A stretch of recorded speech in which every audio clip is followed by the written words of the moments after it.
Welcome. I'm your host, Dustin. And I'm your co-host Aaron. Today's going to be a long one, This guys. is a long time coming. And it was a long time coming. We are batting the It miniseries up against the It movies. Aaron, you said this was your first time seeing the miniseries, correct? Yes. But you've seen both movies Multiple times. prior, yes. Because I think, what movie did we go to see together? Was it both of them or was Both it of just them. chapter 2? Oh wait, no, I think it was just chapter 2 actually.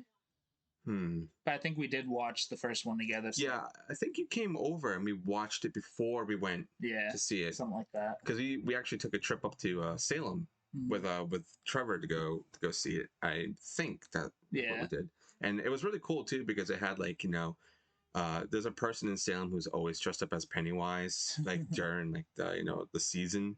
So she was there and was kind of just like creeping around and holding balloons and stuff. Well, I don't think she was really talking, but the makeup and the costume was phenomenal. It was great. See, this is going to be a hard one for me because I love the miniseries. I've seen it so many times. I actually have the vinyl right here. It's not the super special edition one that came with because there's 3 vinyls and they're each a different color to represent the balloons that are on the front of it. But it was so hard to get, and the only place I could find it was an FYE, and it was like $50, but it was worth it because it's 3 vinyls. It's got like an insert. I'm not gonna take the whole thing out right now just because it's a lot. It has an insert. It's got some behind the scenes. Has a lot of cool like images and stuff of Tim Curry in it and some other like drawings. Here's the let's move this out of the way for a second. Here's the book. I think I still have my bookmark in it because I think I started reading it again. So this is the book. This is the original cover, and from what I was told by a lot of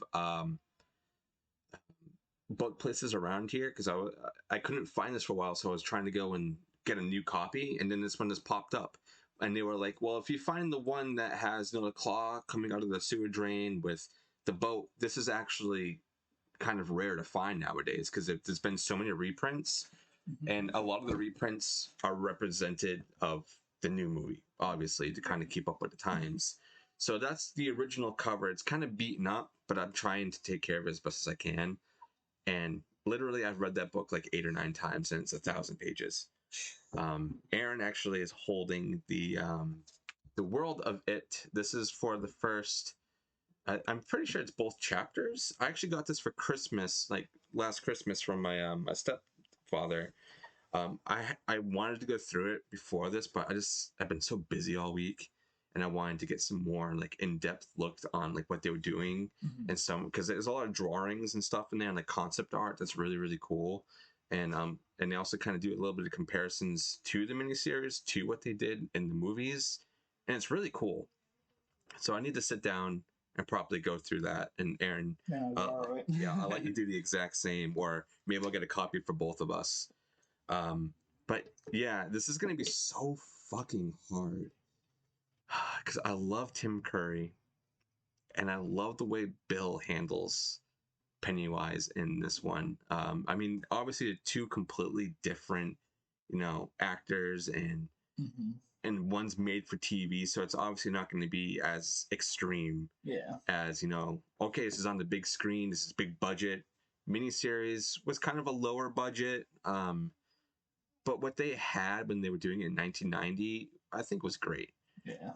Considering the limitations, I think it's fantastic. Yeah, and we love campy shit, especially Aaron. He loves all the camp and like kind of stupidity of movies sometimes.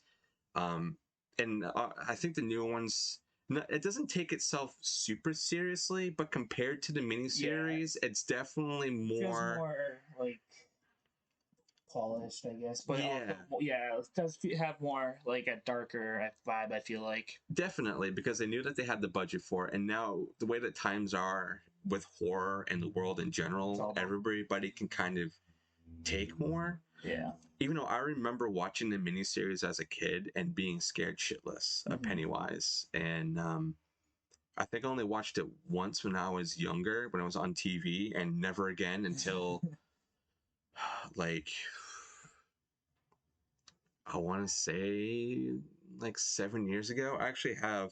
I don't know if you guys can see right here. It's gonna be really hard to see, but on the camera, I have a tattoo that says we all float down here, and it's got the boat and it's got the balloons. The balloons fucking faded, so I got to get those like refilled in. I'm gonna see if there's somebody that can do it for me because the tattoo artist that did it for me is like getting carpal tunnel, so she doesn't really do it anymore. But if she gets okay, maybe she'll fill a bit in for me. I know she was probably gonna do some stuff for you too. It's my fiance's friend Adriana. She did a really good job. It was my first tattoo. It took 2 days, like 2 times to get it done, but I think it came out great. I have some other tattoos over here, but that's more music related. But that just goes to show you that I love it so much. I love the story. It's not just because of Pennywise. It's just because of the everything surrounding it, the way that the relationships are built, the way that the kids are, just the world it's set in. Yeah, and just how crazy it is. I don't. It's. I feel like I could sit here all day and just talk about one thing of it and not the whole thing because there's so much that happens, and obviously the book has way more than either movies have. There's a lot of stuff that was left out or they had to reinvent in a different way to make it work on the big screen, which I mean that happens with book adaptations, you know, like look at all the Harry Potter movies. Yeah. And they left a lot of stuff out from what was in the books, you know. But yeah, that's kind of my take right now before we jump into it. Is there anything that you want to add before we jump into the IMDb's or anything? Do you feel a certain way towards one before we even start like jumping in? Well, I enjoyed like both movies and the miniseries. Like I said, I watched the miniseries for the first time today, but like I love Tim Curry's Pennywise, and I feel like the actors and actresses that they got for the characters were more like they reflected the characters more. Mm-hmm. But that could just be me. But I'm excited to discuss all this though. Yeah, and I mean, the miniseries had some pretty big hitters in it too. Like you got Tim Curry. It had Seth Green before Seth Green was even anything. Yep. When he was a little kid, and God, this is another thing of me seeing faces but not knowing names. In the miniseries that really had some good star power with it. I mean, same with even the newer movies. There's a lot of star power. But Aaron, if you want to run through some of the people that were in the miniseries, we're gonna go miniseries and then chapter 1, chapter 2, just to kind of go through, who's who. Yeah. So there's a lot. Miniseries. We have Harry Anderson who plays Richie. Let's see if he's anything else big. Night Court, Dave's World, Tales from the Crypt. Oh, he's in Tales from the Crypt. Okay. Jim Corman. A Matter of Faith, 30 Rock. I feel like everybody has shown up on 30 Rock, to be honest. I really do. Nightmare Ned, Dave's World, a lot of TV shows, it looks like. Yeah, that seems to be the case, especially in the 90s and stuff. Yeah. And then we have Dennis Christopher, who played Eddie. I think these are all the adult versions, I believe, right? Yeah. Oh, wait. He was in Django Unchained. Oh, okay. So still kind of modern. Fade to Black. Really? What the fuck did he play in that? Eric Binford. Wait, he played the main dude? I guess so. Eric is whoa. How did I not realize this? Go back. Oh, I need to see his actual. Wait, who did he play? He played Eddie? Eddie, yeah. What? Oh my God. I need to go. Wow. This stuff is blowing my mind, guys. It's things like this that I love doing the show because I get so off put by everything and surprised when I find out that a move that we've covered before, someone kind of crosses over again. That's really cool. I guess I gotta watch Fade to Black again. Right. Check out that review that we did. That was really fun. I love that review. Mm-hmm. They just had like a lot of what looks like small parts in TV shows and Yeah, it seems about movies. right. Then we have Richard Mosser, who plays Stanley Urs. It's the adult version. I think he was in the Thing. Yep. I think he was Played Clark. yeah, he was the dog handler in the Thing. Too bad that Magnum he PI. 2021. too bad that he didn't really have a huge role in this series because you know what happens to Stanley. Annette O'Toole, who plays Beverly Marsh. Superman 3. Okay. Smallville, Virgin River. A lot of small roles, it seems. The Punisher. Yeah. Okay. Tim Reed plays Mike.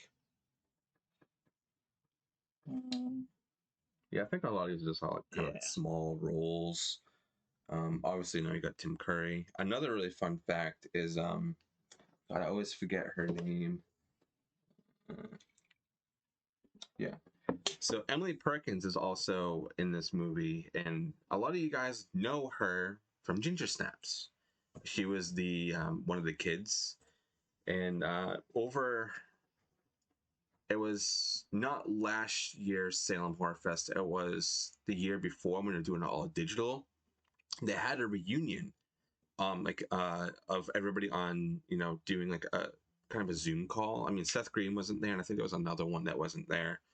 And if I'm not mistaken, I think the boy who played Bill as a kid, I think he died fairly young. If you want to look that up, Aaron, I think that he passed away fairly young. I don't remember what, but they were, kind of doing like a round table, just kind of discussing things, and it was kind of interesting to hear from Emily because she does a lot of 27.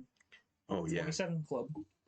Man, yeah, but Emily was kind of talking about how she's not a fan of horror films, but she always acts in them.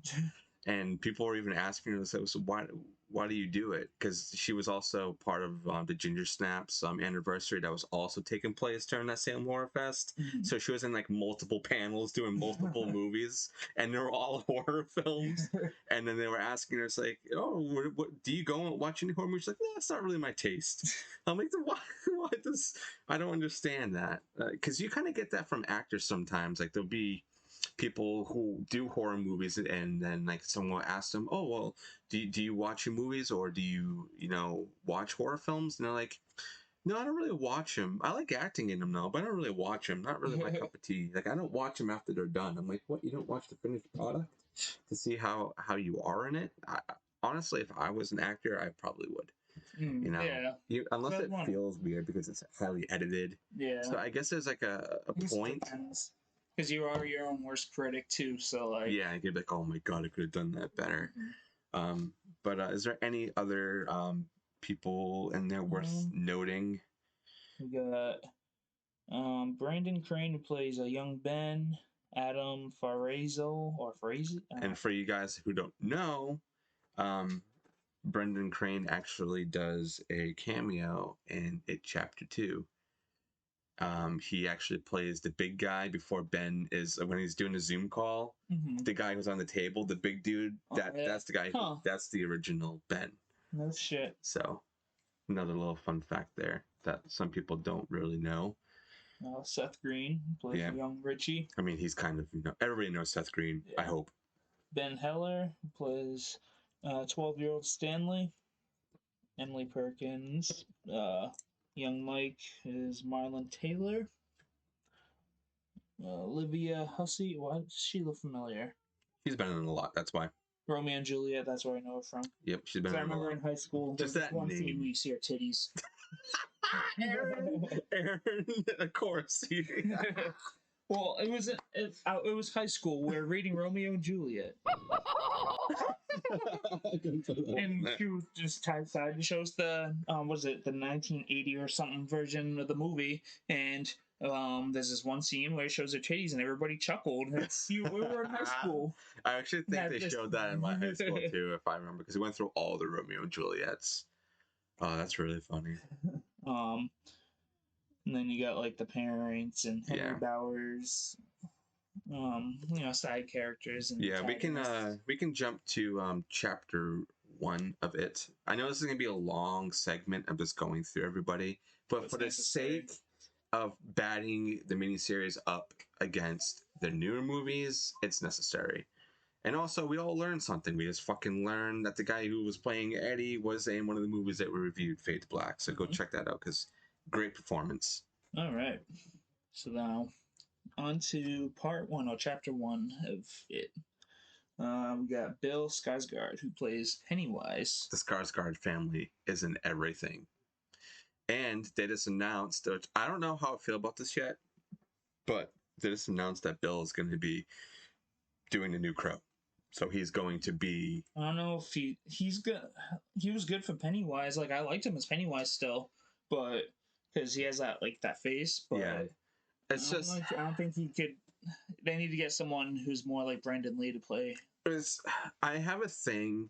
I don't even think they should remake it, to be honest. This is what I'm getting at. I have a thing of certain movies. Okay, there are movies that I like that have been remade that I'm like, okay, the remake is actually better than the original, or it's just as good. There's definitely movies like that, but The Crow is not one that should be remade. It's dark as fuck. Considering it's great.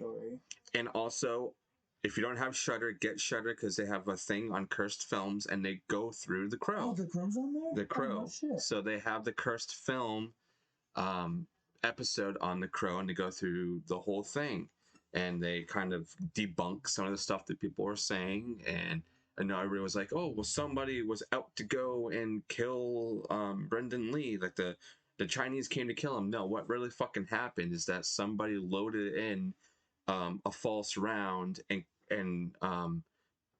went to go and cock it and throw the chamber, and it got stuck in there. No one opened it to look to make sure that the chamber was clean. Put it in there, put the blank in, which already has some powder in it, but it doesn't have the tip. Yep. But with the thing that was in the chamber, acted as that tip, and it shot, and it was a real bullet. It turned into a real bullet, and that's what killed him.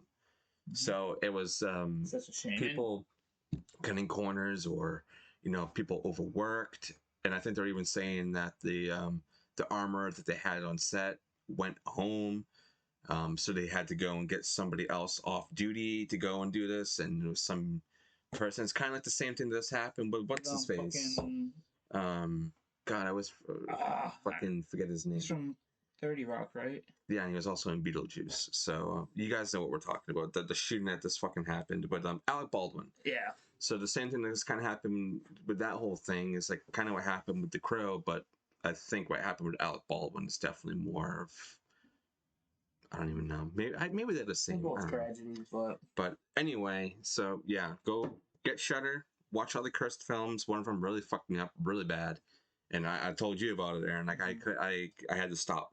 I had to go and watch Candyman. I literally had to watch. Calm the nerves. Yeah, it was really bad, but it's a great show. Shudder is amazing. But that's my little rant on Bill being Eric Draven in The Crow, which I think is filming this summer, so it's actually happening. I'm gonna watch it anyways, but I just hope that they don't mess too many things up, because another thing that people don't know is that The Crow was actually based off of a comic book. Mm-hmm. So I hope that if they do it, they kind of stick to that material still, and actually adding characters that were actually cut from the original movie. That's the only thing that I'm hoping for, is more characters being there to add more to the story and not just rehash it just to do it and make money. But anyway, back to it. All right. He was in Deadpool too. Yes, he's in everything, man. Yeah. Literally everything. Wow. His whole family is in everything. His father was in all the Avenger movies and all of Thor. No shit. Yeah. Then we got Jaden Martell, who plays Bill. And this is young Bill. Great born in 2003, which is kind of crazy to think. Oh, that's 10 years after I was born. Oof. He was in St. Vincent. Oh no, I've never seen it. Knives Out. Okay, that's a newer movie. Midnight Special, Metal Lords, Calls, Defending Jacob. Considering how young he is, I mean, he's in a lot. Yeah, that's usually what happens. Usually like minor roles, unless like you're an actual child star. Yeah. It's usually minor roles. Oh yeah, Finn. Finn Wolfhard. I mean, everybody knows him, and you know why you know him. Oh yeah. He's in all the Stranger Things. I haven't even seen him, and I know who he is. Yeah. Pinocchio, 2022. There must be a new one. I didn't even know they were making another Pinocchio. Ghostbusters remake. Yep, I still need to watch that. Everybody says it's really good. I haven't seen any of the remakes, like the new ones, just the originals. So Same. I'm kind of nervous to watch them. Home movie, The Princess Bride. Yeah, another like little kind of small but well known. Yeah, because of this movie probably, and then obviously Stranger Things for him. Yeah. Sophia Lillis, who plays young Beverly Marsh. I think she was really good. I don't think she's really taken on many new projects. Maybe one. I think there was one trailer that I saw recently with her. Gretel and Hansel. Yeah, that was like the only other really big one I know. That's also a good movie. I think. Did I take you to see that? Or maybe I went by myself. I went to go see that. It was actually pretty good. I'll have to watch it. Is it one of those like fairy tale, like kind of like they made a horror version of Little Red Riding Hood? Yeah, it's good though. It's really good. It's got really good pacing and the suspense is good. Yeah. And it's all shot beautifully. And then we meet Jeremy Ray Taylor, who plays Ben. And this is the chapter 1, so it's all the young... All the kiddos. Yeah. What the hell? I just clicked on his name. Technical difficulties. It's all good. IMDb just doesn't like you right now. Yeah. There we go. Alright. 2003 again. Young. Damn, they're all 17 now? Yeah, about that. Fuck. 17, 18. Goosebumps. Unarmed Divide. Big Sky. So looks like a TV show. Night Books. Day by Day. It. Okay, so it's like a lot of like smaller roles mixed in with big roles. I hope that like this generation like actually comes and does bigger things, like like all the people that we know, because a lot of them are really good for the age that they are. Like he looks like he plays a good, well, he does play like the stereotypical fat kid in a movie. So Chosen Jacobs plays Mike. Castle Rock, Y50, Black Box, Phone Tag.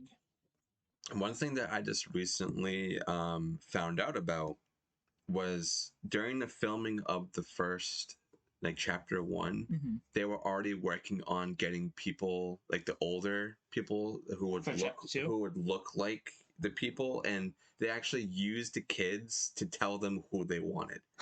So when Finn was already like, yep, Bill, Bill, God, what the fuck's his name? Bill Holder. Not Scar. No, the other one. The other guy we were just so. About. Hold on. I'll find it in just a sec. But anyway, yeah, he was picking. I was like, yeah, well, he's already gonna be. I want him to be me. So they were saying that Bill Hader. Yeah, Bill Hader. That's it. That the older people had to live up to the reputation of the younger kids because they already set a precedent for everything. So that was really funny to kind of learn. That's good though that they get like their opinion and their take on the And I guess at the end of the first movie, they like all the kids wrote letters, like they were writing to like their older self and handing it to all the actors that were playing them to kind of like pass on the morale and be like, so just keep doing that and you'll be great, man. So that's good, really funny. That's really, really funny. That's awesome. Jack Dylan Grazer plays Eddie. Great. He's my favorite. I'm not even gonna lie. I love Eddie. He is so fucking funny. Yeah. Wyatt Olef, who plays Stanley. Oops. Seen anything? Probably not that much. Guardians of the Galaxy. Oh, is it Once Upon a Time? That's a pretty good show. And then you got Don't you love how it always has to reload every single Yeah. time? Although I did like this kid as Henry Bowers. Yeah, they were also saying that all the bullies were like super nice on set. Like the same with Bill, because there's a point. I mean, we're gonna get into it anyway, but in the first chapter one, when he's coming out of the fridge, that's the first time the kids see Bill in makeup.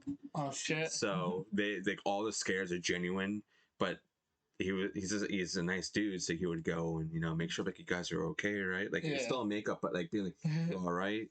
And the bullies would do that too when they were doing like harsh like scenes. Yeah. But just make sure like, oh, you guys are okay, right? Like we're not like like really messing Pushing you up or things. anything.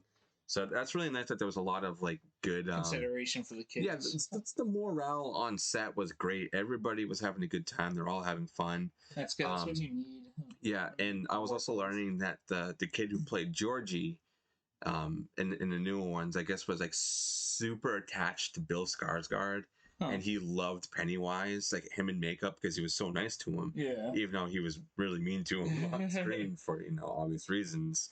So that's really nice to know that there's good relationships behind the set, because there's oftentimes you hear nightmares of things on set with people like bullying or and being then you pieces just of shit. Just watch the movie and you don't look at it the same. No, but this one's really good to know that it's a scary fucking movie. It's got a lot of really dark themes and stuff that are going on with it. Yeah.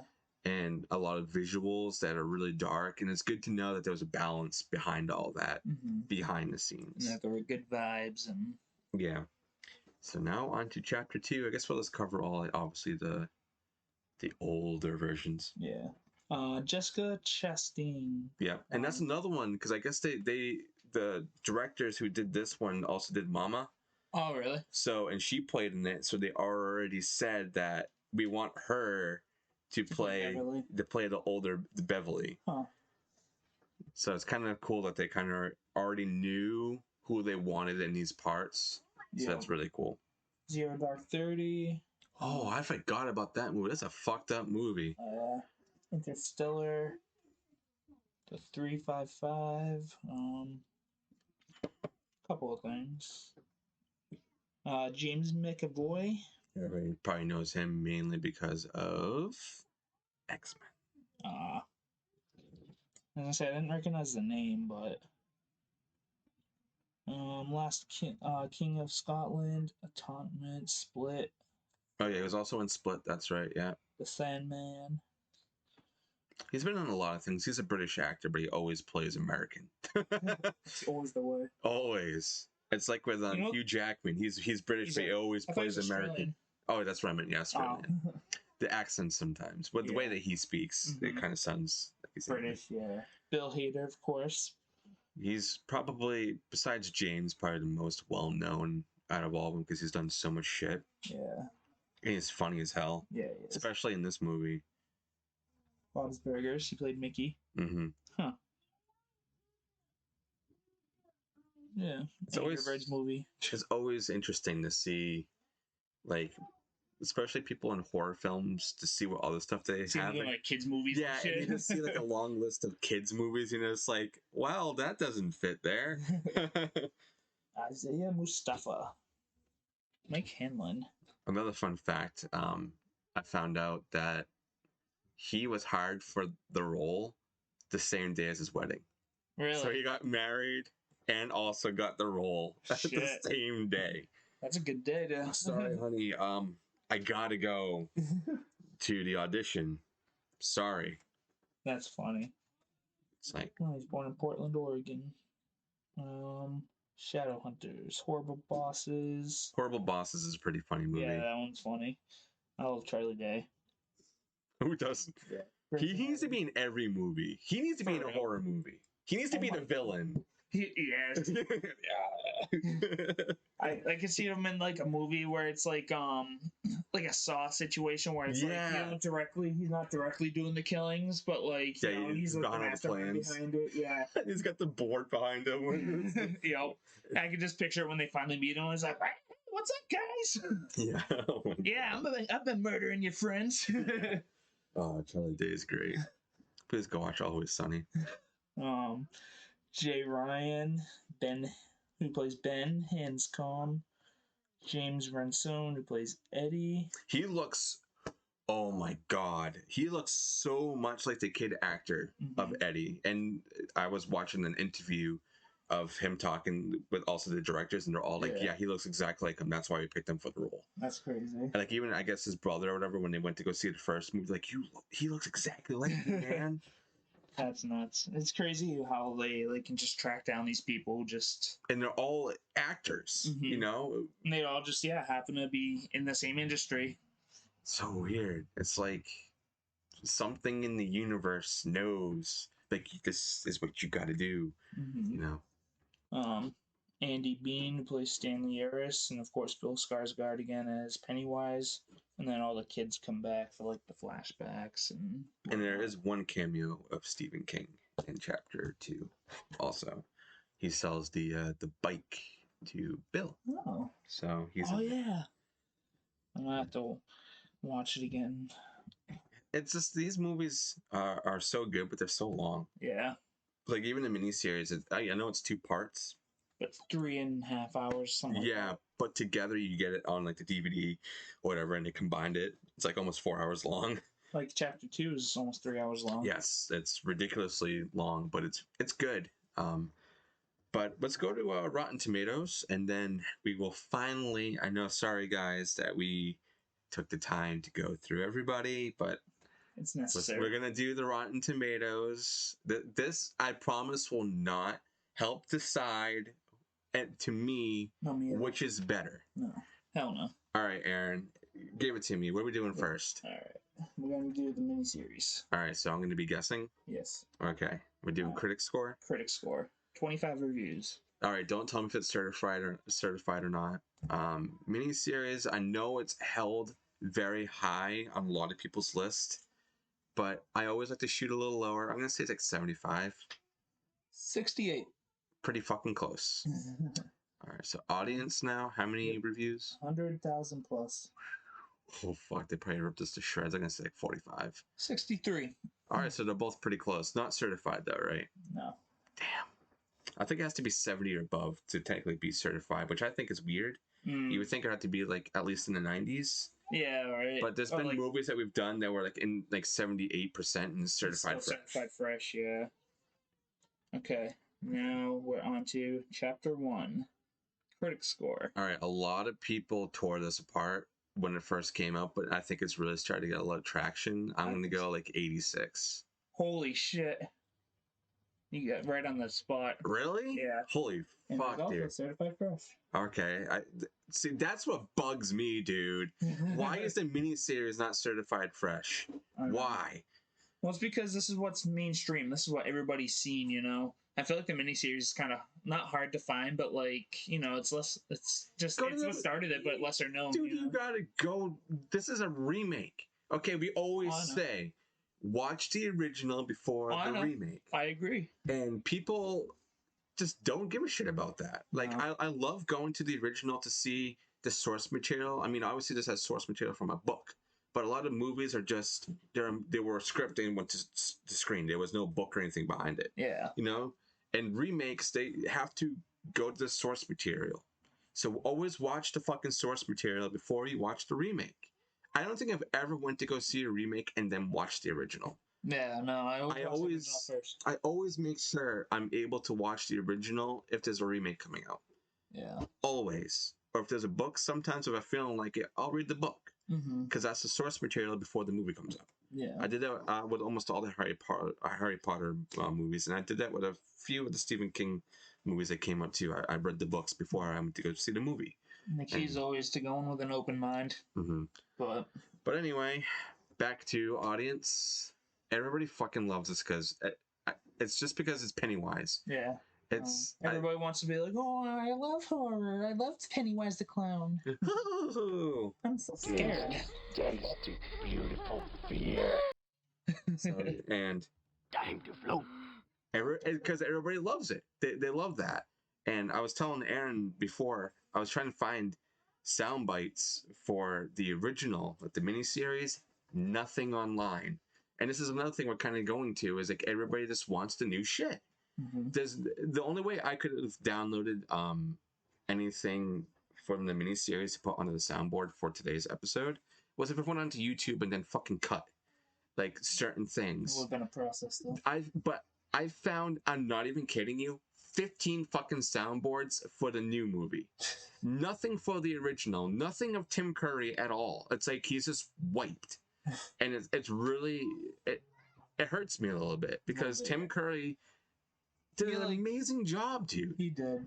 It's fucking Tim Curry. He raised the bar. It's Tim fucking Curry, dude.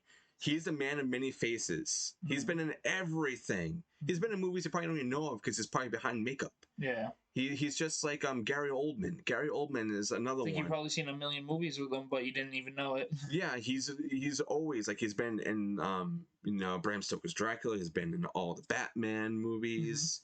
He's been in so much shit, man.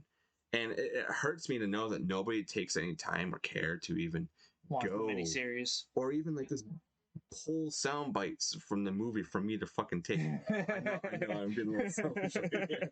But come on, guys, you gotta help me out here. I don't want to have to do it myself. You know? Somebody do it for me. Exactly, motherfuckers. But yeah, all right. Audience score. Get back on track here. Okay. Oh shit. We got 50,000 plus ratings. Isn't that more than the miniseries? Yeah. Is that like way more than the miniseries? Oh no, the other one had 100,000. Oh, okay. I was gonna say, fuck, everybody loves it. I'm gonna go like 95. 95? 84. 84, so it's lower than the critic score. All right. What about chapter 2? Alrighty. Chapter 2. Let's find it. It's probably gonna be way lower.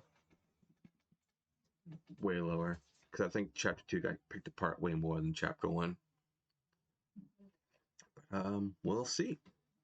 Alright. 379 reviews. Critic score. I'm gonna go lower. I'm gonna put it in like 71. 62. I was gonna go in the 60s, but I didn't want to go that low. I knew it was gonna be lower. All right, audience, how many? 25,000 plus verified ratings. Verified. Okay, so these are all people who are on fucking Rotten Tomatoes all the time. They probably picked it apart too. I'm gonna stick in the 60s and go 66. 78. 78. And it is not certified fresh. No. All right. I don't know if I'm surprised that it's lower. I kind of would. Because I think I already knew going into it that everybody, whenever there's a sequel to anything, the first one's always held to this higher standard, and then the sequels like just pushed underground. Like, take example of Evil Dead, right? This is a series where it got better every time, I think, personally. Evil Dead is very good. Okay, I love it. I love Bruce Campbell, everything. Evil Dead 2 is good because it has so much stuff. It's a remake. It's also it's like a sequel. Yeah. It's a prequel. It's got like it's everything. It's a whole series in one movie. It literally made its own thing, but I think it got better. And people put the Evil Dead, the first one, higher than Evil Dead 2. Yeah. I like 2 better, I think. Me too. I mean, no one really. I'm not going to put Army of Darkness into that just because it's a different title, even though it's technically still the same thing, just a different story and whatnot. Same character and whatnot, but it's like that with everything. And one thing I will say when it comes to like remakes, we'll take Halloween 1978 and Halloween Rob Zombie. Of course, the original is going to be way fucking higher than Rob Zombie's. But this like goes to my point. People always take usually whatever came first, put it way higher. Whatever came after, way lower. Just my opinion. Yeah. But I've seen that pattern with a lot of movies and in this age of remakes, it's kind of getting really disgusting too, with a lot of, like I keep saying, a lot of people just disregarding what came before. Then if they do figure out, oh, there was something before, and they didn't realize it's what came first, they rip it apart and they put what's new way higher in a pedestal. So there's like two extremes. Literally two extremes. There's the people who know like what came first. They know the roots. And the kind of, I don't know. I don't even know like what I'm trying to go here, but just like they know what came before and then what came after, and they can kind of like decide, okay, well, even though I saw this one first, I can also kind of know that what came after, even though it's kind of the same thing. One is obviously going to be a little bit better than the other, in my opinion. And this is what we're doing here today. We're going to, from Aaron and I's opinion, okay, our opinion. I'm gonna highly let you guys know our opinion, okay? It's what we think. You don't. That's what the whole show is. Like, if you don't like what we have to say about something, don't come and attack us, because I've been seeing that a lot everywhere too, for people's fucking opinions on things. They get ripped apart because they say one thing that one person didn't like. Stop being fucking offended, all right? And it's pissing me off because I see it every day. Stop being offended. Just enjoy it. Okay? You like something that we didn't like? Just enjoy the fact that you can express your opinion. Exactly. I mean, there's a lot of people out there who can't say anything. On something as trivial as a movie at that. Yeah, literally. So it's literally something on a screen. You can choose not to watch it, you know? There's no one's forcing you to go and watch something. It's or something that you're opting. That comment saying, "Oh, you fucking suck. Your opinion doesn't, make." Yeah. Because the past like week and a half, like the horror community on Twitter has just been shaken, and there's been so many fractions of people going in different directions, and it's really sad to see, because there's a lot of people that I liked going in other directions I never thought they would. But then again, it's people's opinions. Everybody has different views. So at the end of the day, we all gotta respect each other's opinion. I mean, I'm just happy if you guys are listening. I don't want to make it seem like I'm being mad at you, because I don't want to be mad at you. I just want people to know that it's a fucking opinion. All right, it's just what we think. That being said, yes, we were going to start with the miniseries. So, Aaron, if you would like to start, because I started last week, what do you want to pick as our focal point to take from the miniseries and bat it up against Chapter 1 and Chapter 2? All right.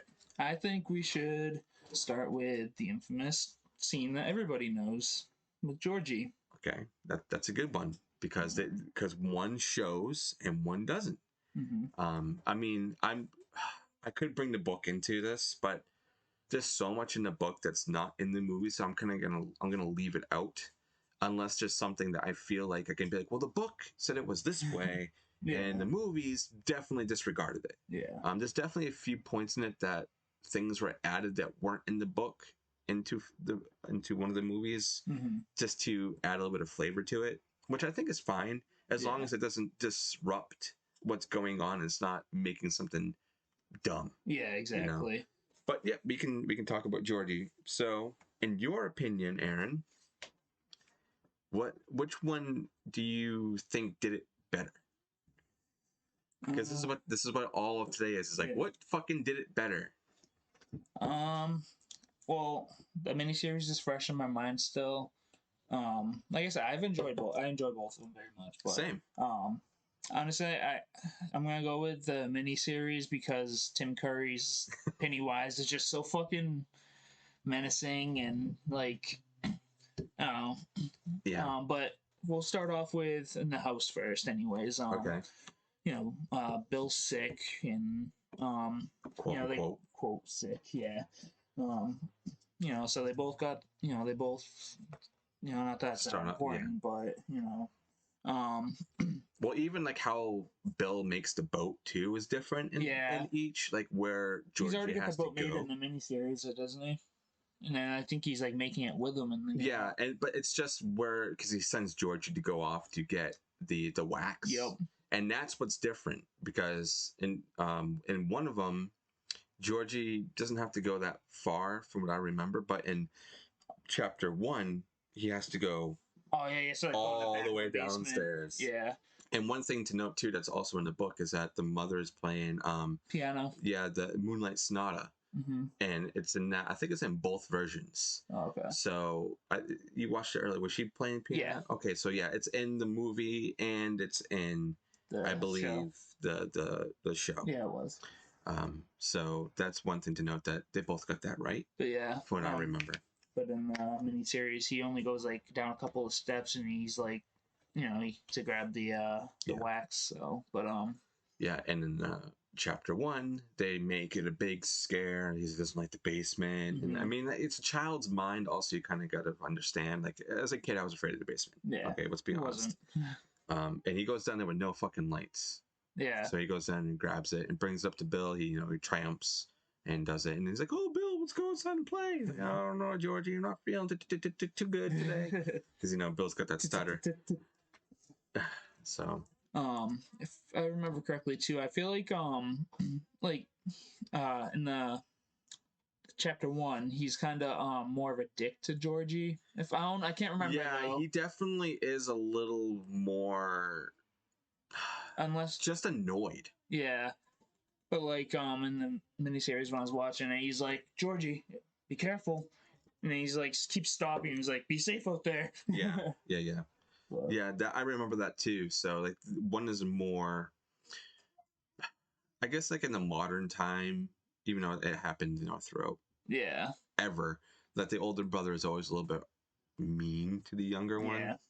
So they definitely brought that more home in chapter 1, and in the miniseries is a little bit more lighthearted. Yeah, before the storm. Because it was a TV show. Yeah, and also like I think they wanted to kind of build up to how bad the next scene is, what Georgie is. Yeah.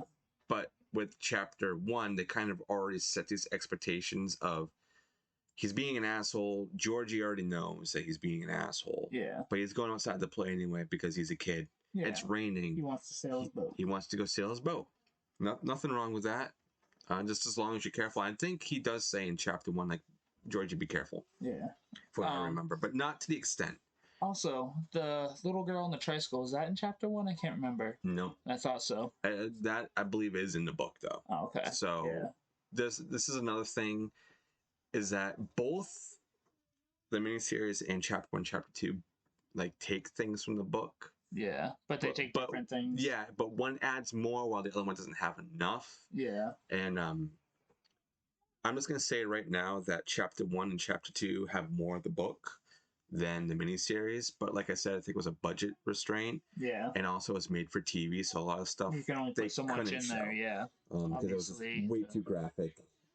Well, there's obviously a scene that we'll be talking about way later on that wasn't in either of them, and it's for good reason. But yeah, and I've read that fucking 8 times. So anyway, moving on to when Georgie's actually there, he loses his boat. Yep. And it's also really funny too that there was a comparison from like miniseries in chapter 1 when Georgie's going down, and I think in chapter 1 he smacks his head on the post, when in the miniseries Georgie's like, he's fine, he doesn't get hurt at all. SS Georgie's coming through, watch out. Yeah. Oh man, the little boy in the miniseries is so cute too. I know. I mean, chapter 1 he's really cute, but yeah. Anyway, to the big reveal, his boat gets lost.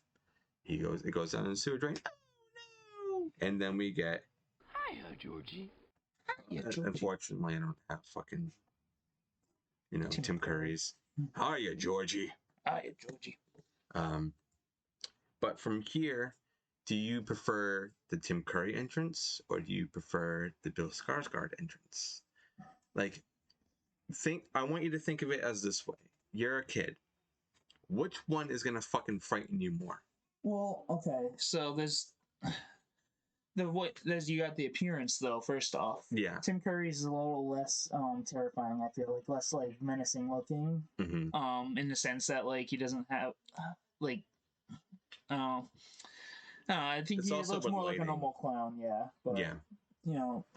But then he also talks in that voice, the scary voice that he's like, hiya, Georgie. Yeah. It just sounds like a fucking creepy old man,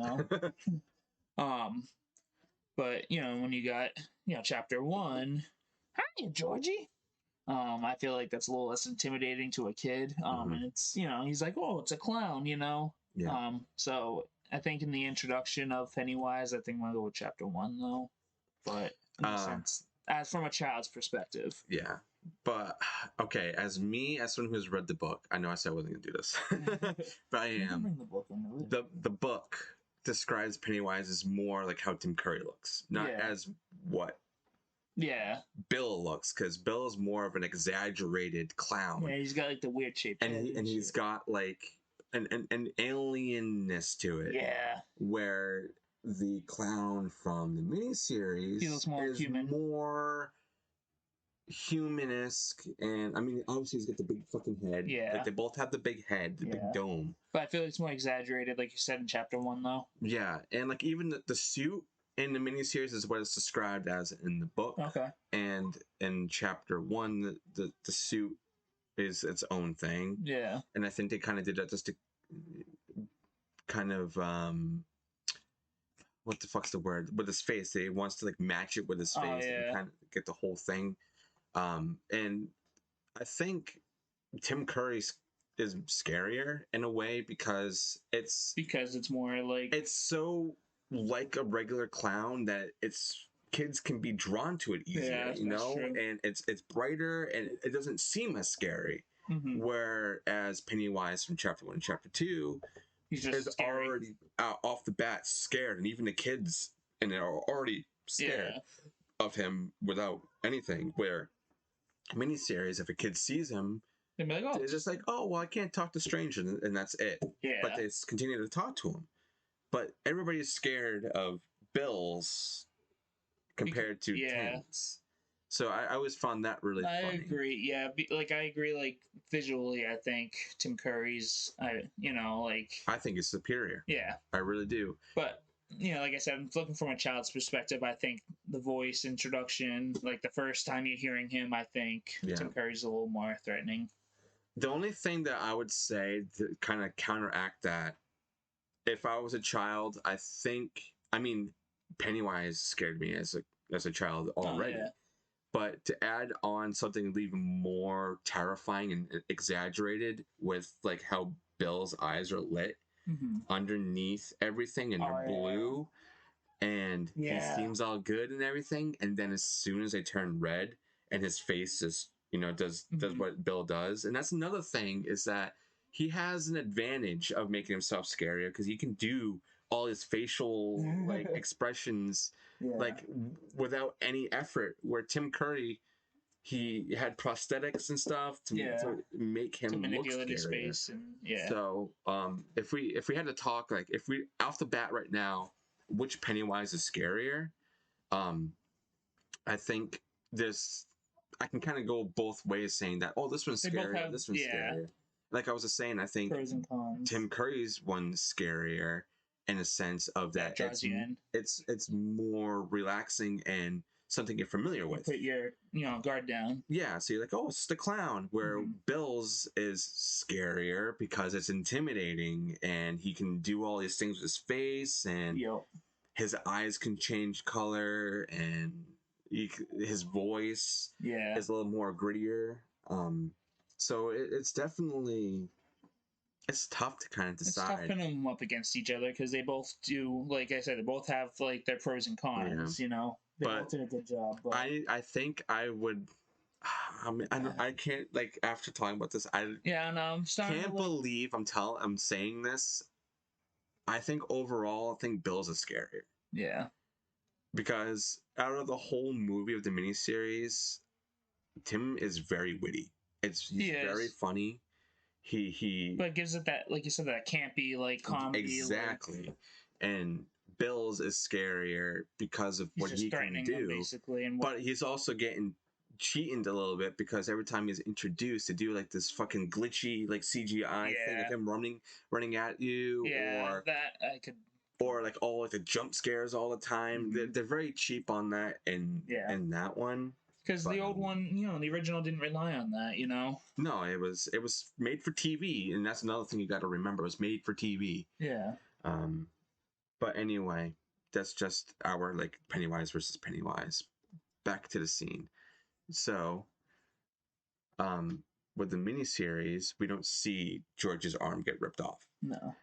I read it in the book, and it's fucking terrifying. Detail. And then chapter 1, they let us see, and I have to say, I don't think I have been grossed out or as scared from a movie in a long time from when I saw this and that scene happen, because I wasn't expecting it. Mm-hmm. I was expecting to kind of do what they were doing with the miniseries. I didn't know how crazy it was going to be. Yeah, I didn't know the extent.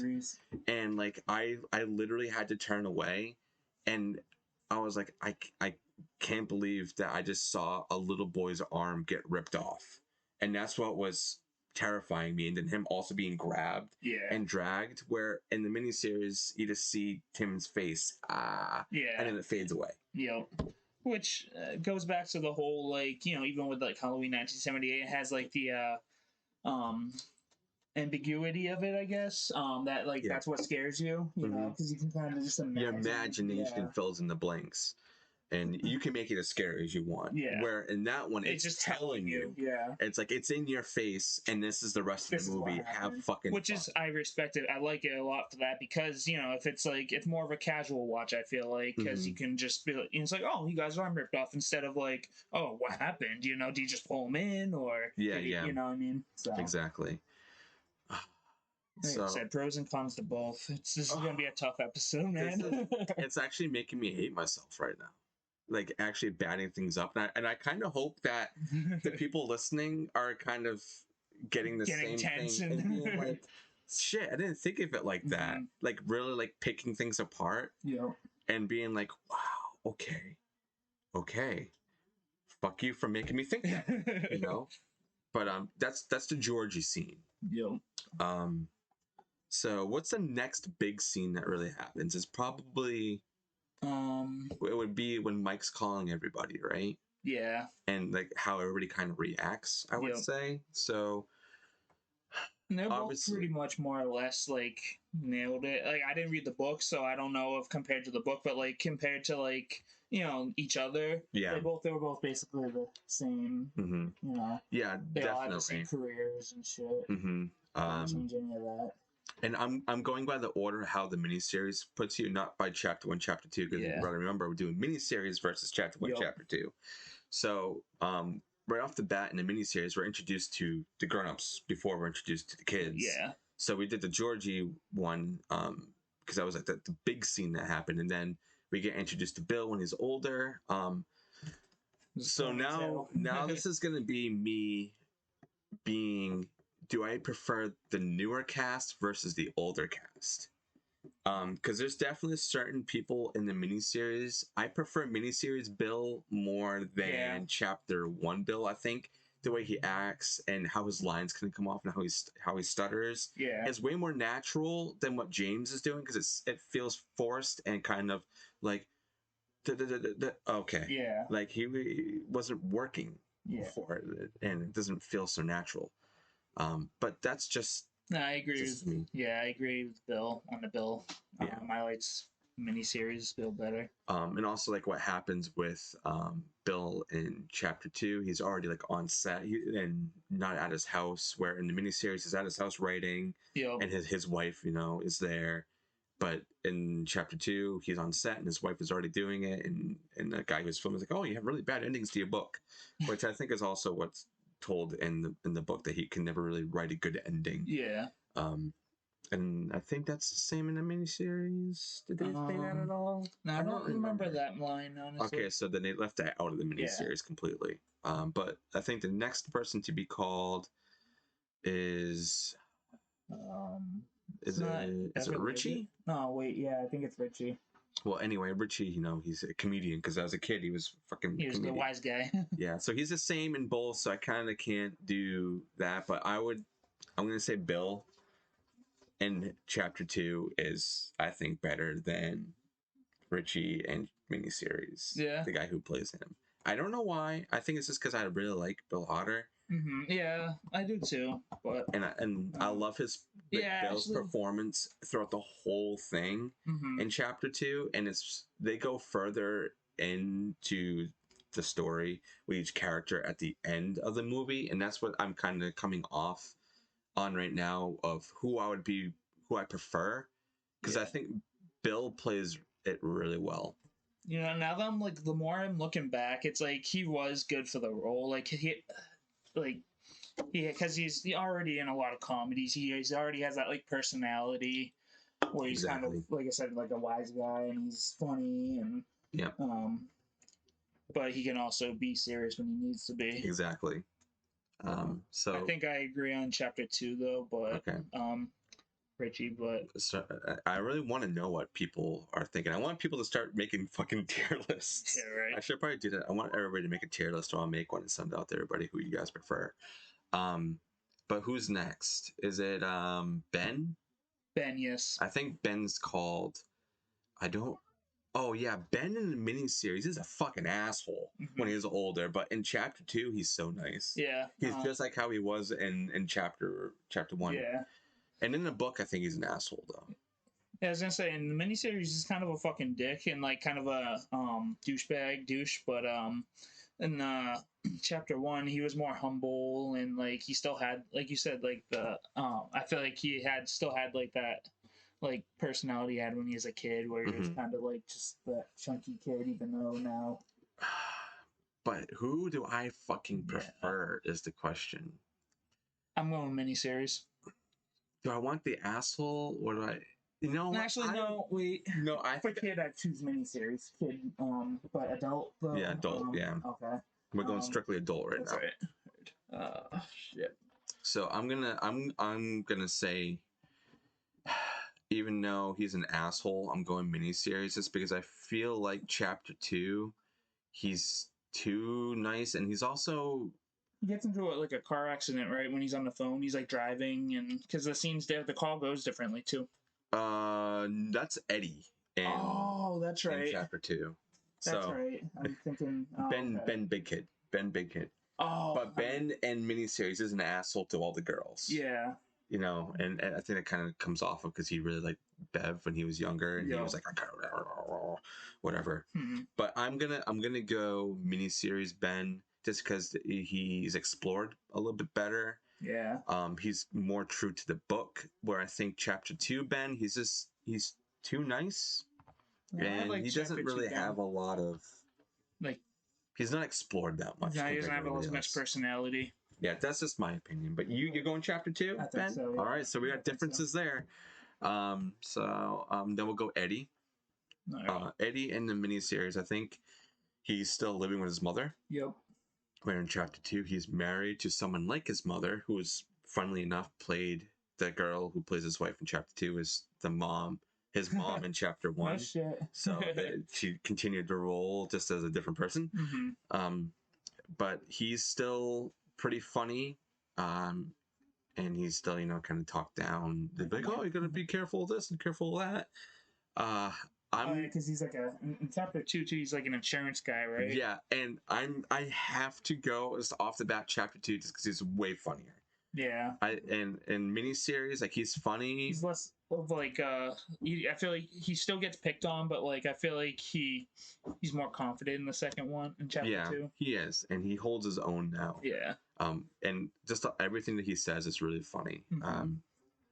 Then we've got Stanley, which actually I think he's last, right? Or is it Bev? Yeah, I think Bev is next. So, wait, wait. Who am I missing? Bev is last, actually. Okay, yeah, so then we'll go Stanley. I think Stanley's the last one. Last dude, I believe, right? Yeah. Am I missing anybody?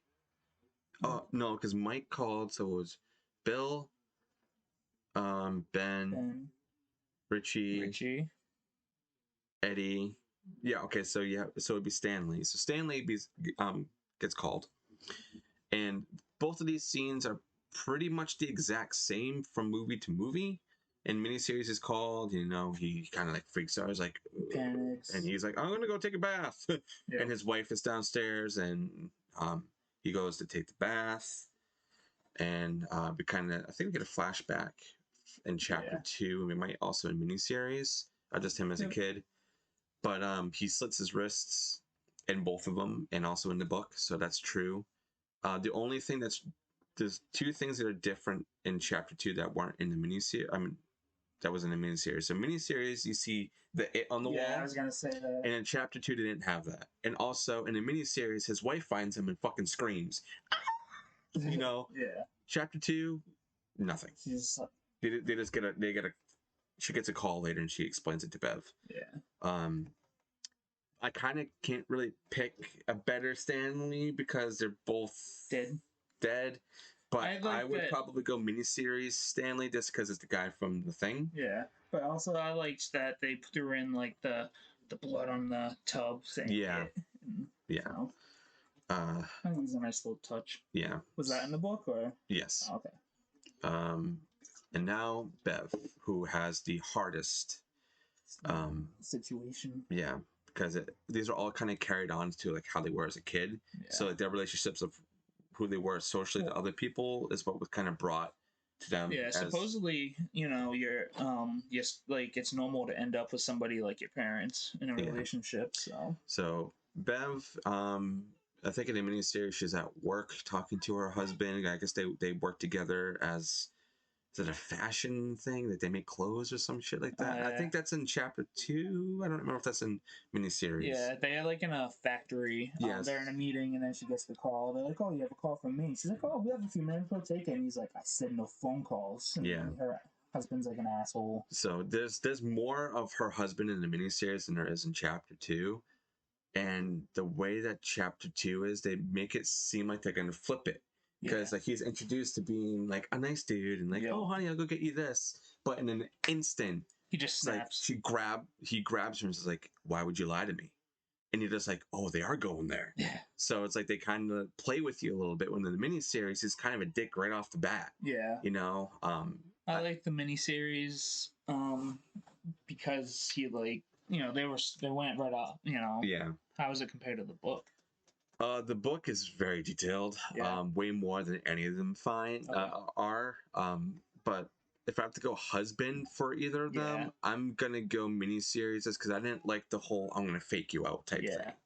But Bev, I'm gonna go chapter 2.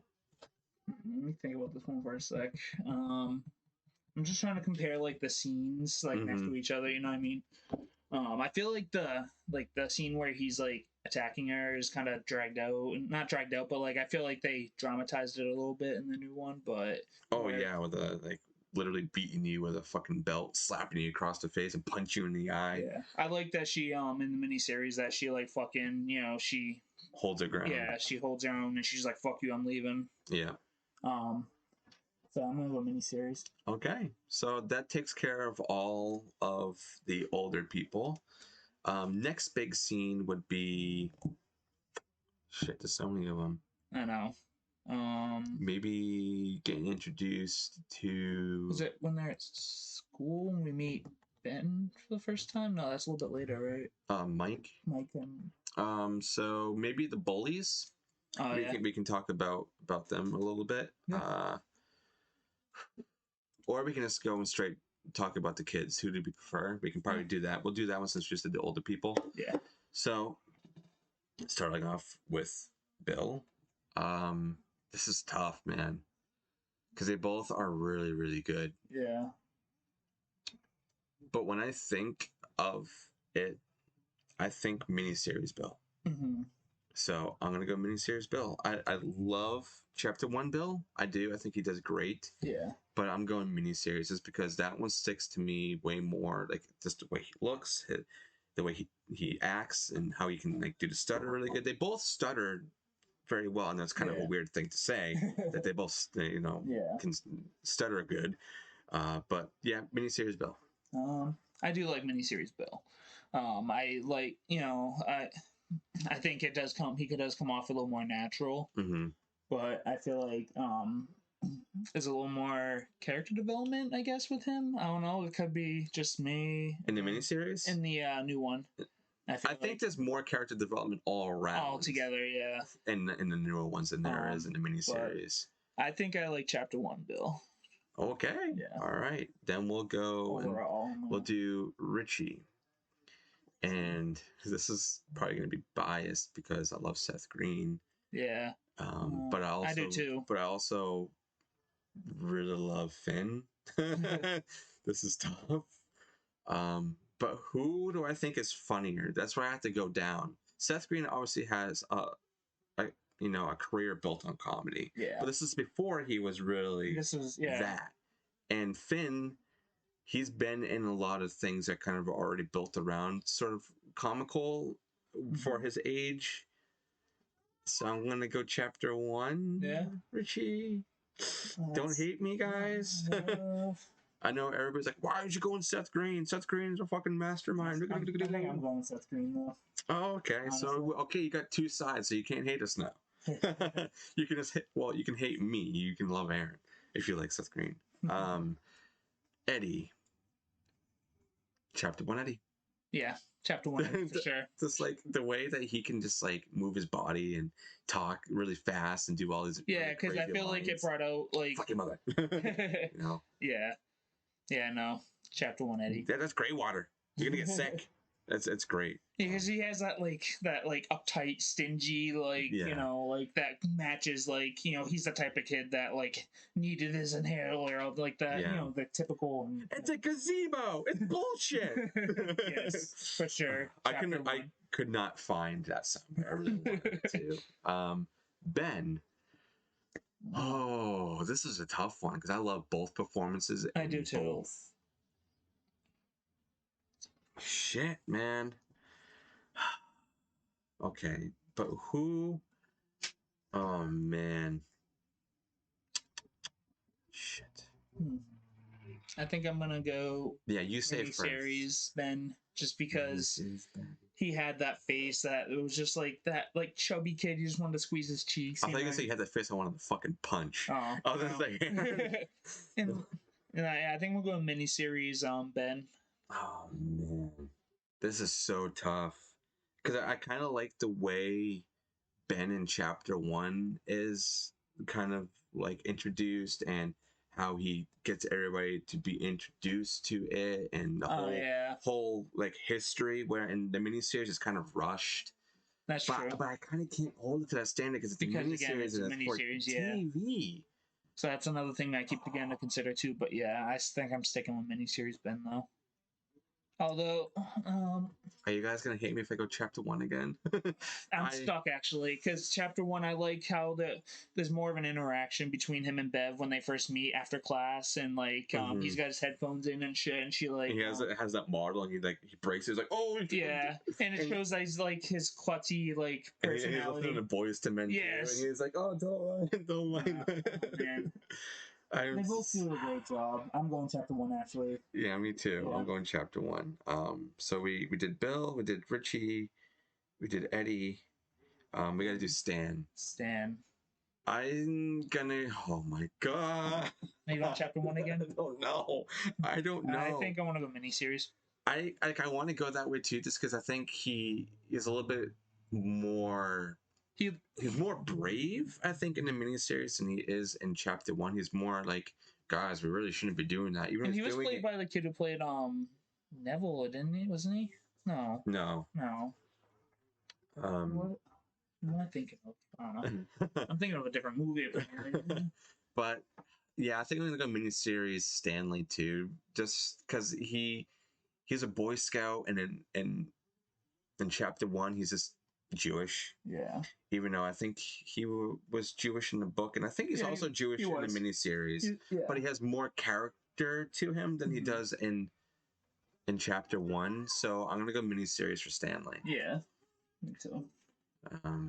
Then we got Bev.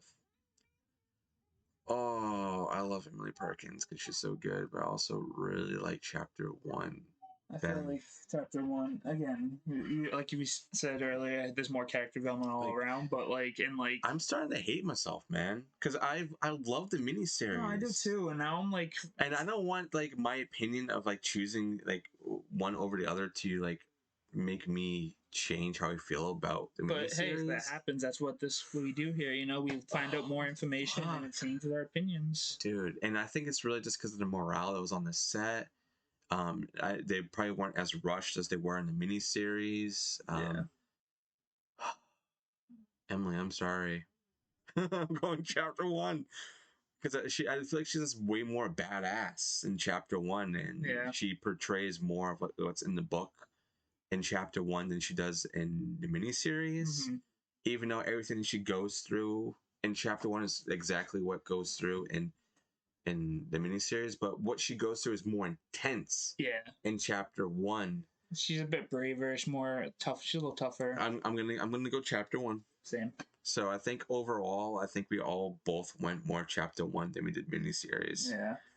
Sorry. So I guess they had more resources, not to put down the miniseries at all, or anything. They're both good in their own ways. Now we got the bullies. Oh man. What's his name? Fucking. I can't remember the main kid's name. I'm just drawing a blank. Me too. Oh, fuck. Look at up, Aaron. There's so many people to fucking remember. Oh, shit. He should be in there. Henry Bowers. Henry, that's right. I'm going chapter 1 for Henry Bowers. I think he portrayed a bully better. But also, for the time that the movies came out, at least, what I mean. I think in the miniseries they played the typical 60s he was greaser. a greaser. Yeah, he was a greaser. He talked a lot more game than he would do. In chapter 1, he was he would talk his game, but he would hold his standard. I feel like there were a little more all the bullies together in the newer one were a little more fucking crazy, because even when they're in the miniseries, when they were gonna cut his stomach, when they trapped him, they were like, "Oh, you're really gonna cut him?" And he was like, "Yeah, I'm gonna fucking cut him." Yeah. And I mean, it was kind of like that too in chapter 1, because there was one or two. I think Belch was the only one who was really holding his ground, but Hochstetter, I think that's his name. Yeah. The one with the long hair was just kind of like, whoa, what's going on? And then the other one, I think, is Vic. He was also kind of put it back from it, but yeah, chapter 1. I'm going chapter 1 all across the board for all the bullies. Yeah. I'm sorry. I just feel like compared to how we grew up, what we saw as bullies in school, what I mean? There was definitely way more on that. I mean, I was never fucking cut up or anything. Oh no. But just when you compare it to the kids you saw bullying others in school, though, how harsh they were. Yeah, definitely. But I feel like the losers, the gang, also was able to take more in the new one too, though, because it's got that it's kids from today's age, and but it kind of reflected on their characters. Yeah, and I guess the next big thing is just how all the kids are introduced to Pennywise. Yeah, that's probably the next big thing that we can go through. So we can probably tackle Bill's first. Yep. Bill in the miniseries, he has a picture of Georgie, and it starts to come alive and bleed. Yeah, he winks at him, and he drops it, and then it as the pages flip, and it bleeds. And that's bleeds out. Pretty much all that he has, I think, in the miniseries. But chapter 1, it goes way more in depth, because he's in his room, and then I think he hears Georgie kind of lead him into the basement. Oh yeah, I remember this. And this is another scene that really got to me. And I'm not really easy to scare. I'm really not how I am now with horror movies. But this whole scene, this scared the shit out of me. Oh, that's terrifying. Because he's down there and the whole basement's flooded. And then Georgie's talking to Bill and saying, "It's all your fault. It's all your fault, Bill. You got to time to float. Time to float, boy." And Bill's gonna kill you. And all that stuff. And does he have his arm ripped off too? And he's yeah. And Bill's just on the staircase, just like, "Georgie, I'm sorry." He feels really bad, but then he starts to realize that it's Pennywise, and his head comes out. Mm-hmm. And I think what makes Pennywise horrifying here is because the water made his hair come down. Oh yeah. And it's all over his eyes, and also you realize that Georgie was just a hand puppet. Yeah. He slams him down, and then this is a cheap trick that I should probably knock a few points off for making it quote unquote scary, was the whole jitter and run up to him and the screen shaking, and because I was all used with CGI and whatnot. Where I think the miniseries, for as basic as the scare is, I think it's just as effective. yeah, it is. And like I said, this movie scared the fuck out of me when I was a kid. I think I think it's a nice touch having him. Oh, it's like kind of fuck with his head, like, oh, it's all your fault, Bill. It's all your fault. But Yeah. like at the same time, I think the simplicity of the miniseries just it got the job done, and you didn't really need to add any more to it. Yeah. But do I want to go off of it's scaring me now, or do I want to go off it as it scared me a lot when I was a kid? I think we should go based off current, but Based off current. yeah. But like, yeah, I don't know. So then I'm gonna go chapter 1 for Bills. Yeah. I don't know. I think even still just watching the blood, like the what come out of that book, is still like fucking. Yeah. God, it's scary, but yeah, I think based on like simply pure on scare fear. and like getting your heart racing. Like I would be scared, petrified if I fucking had a book start bleeding on me. But like me if too. I was in a basement and I saw that shit, yeah. you would definitely be like, I'm out. Yeah. I'm out. Yeah, nope. And I had like my dead little brother like sitting there with his arm missing, ripped off, telling me it was my fault he's dead. Then yeah, I'm going chapter 1 for that. For Bill. Fuck. You'll float too. You'll float too. You'll float too. Yeah. And his face starts distorting. Yeah, no, like I don't like that they use so much like CGI and shit. Yeah, but, yeah. For simplicity's sake, I choose like based on like how they nailed it, like how they did it. It was a miniseries, but I'm going chapter 1 as for for overall like what would scare you more. Yeah. I guess we could probably go Bev next because that's another really big one. I don't remember the actual order of how everything goes, but we'll cover them all. Yeah. So Bev gets home, and her dad, I think in both, are just like, where have you been, Bev? Oh yeah. Because in the chapter 1, she gets her tampons because she's turning into a woman. Yep. Going through the stages, and she gets home, and then her dad touches her hair and says, "You always be my girl, right, Bev?" And she's like, "Yes, Daddy." Like that.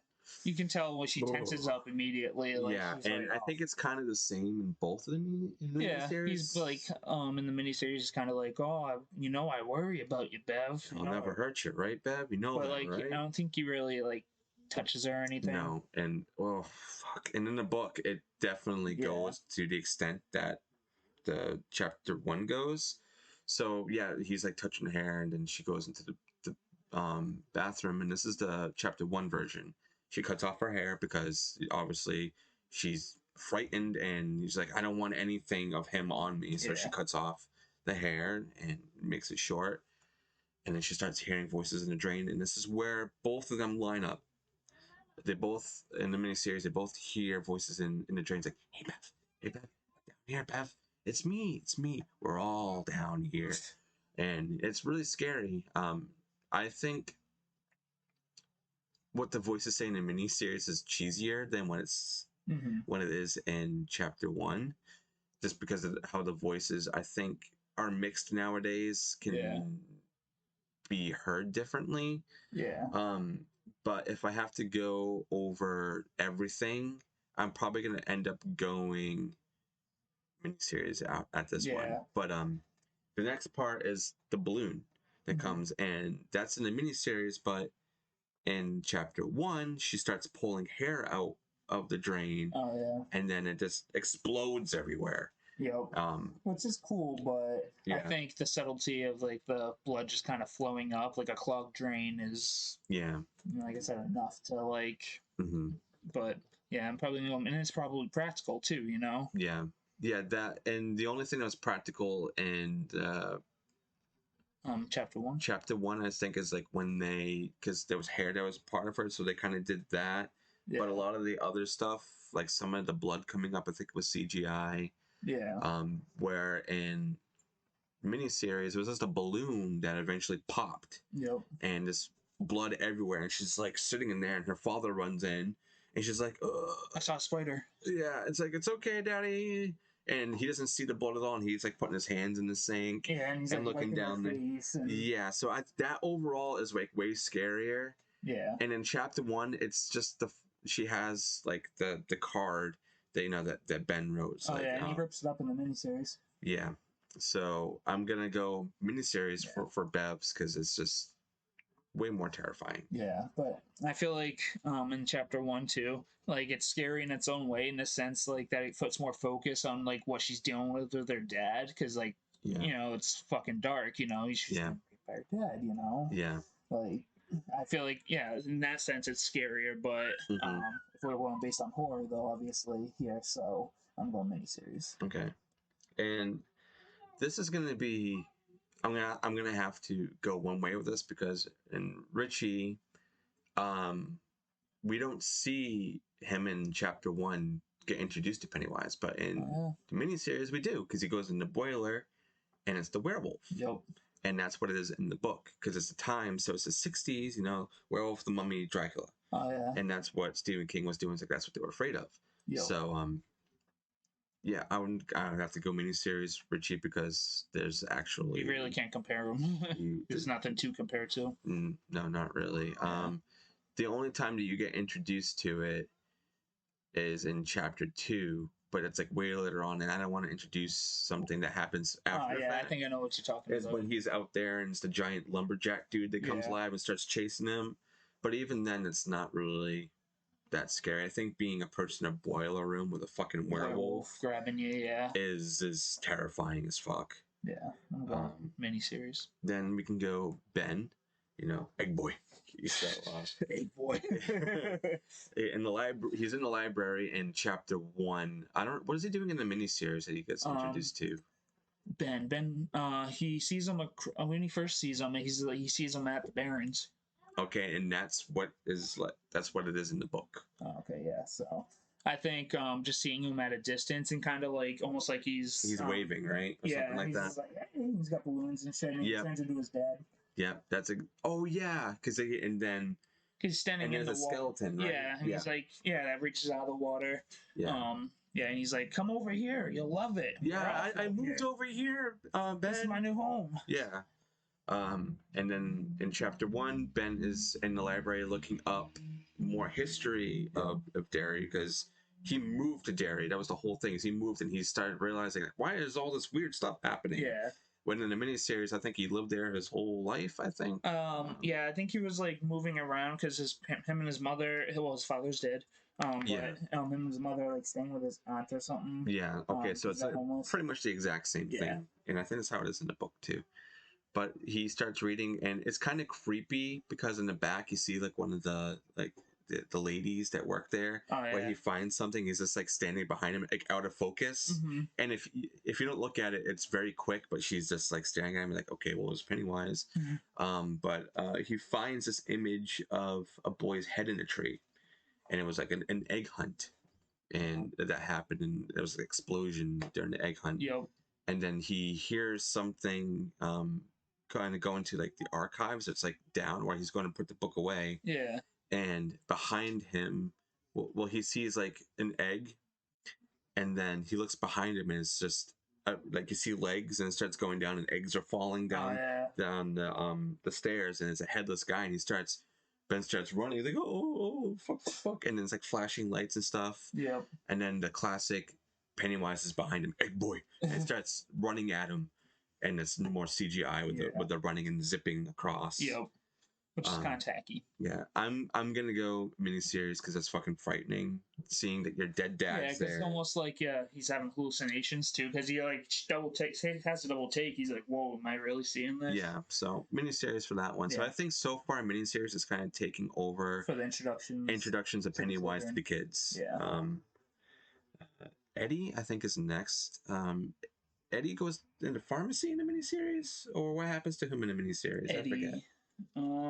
I know what happens in chapter 1, but you can fill me in on the miniseries. I'm trying to. Eddie.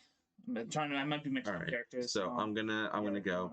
So I know in chapter 1, Eddie is walking past the house. Yeah. And there's a leper. So he drops like his pills because he sees a fucking house. And he's like, oh shit, and goes to take out his pills, and he drops them on the floor, and then the leper like picks it up. You know, a leper who's a sick person. He kind of represents like a zombie. He's like, oh, and then he gets like puked on and shit. I remember that. and he runs. But I don't remember what the fuck happens in the That's miniseries. I completely drawing a blank too, so I'm just gonna pull it up real quick.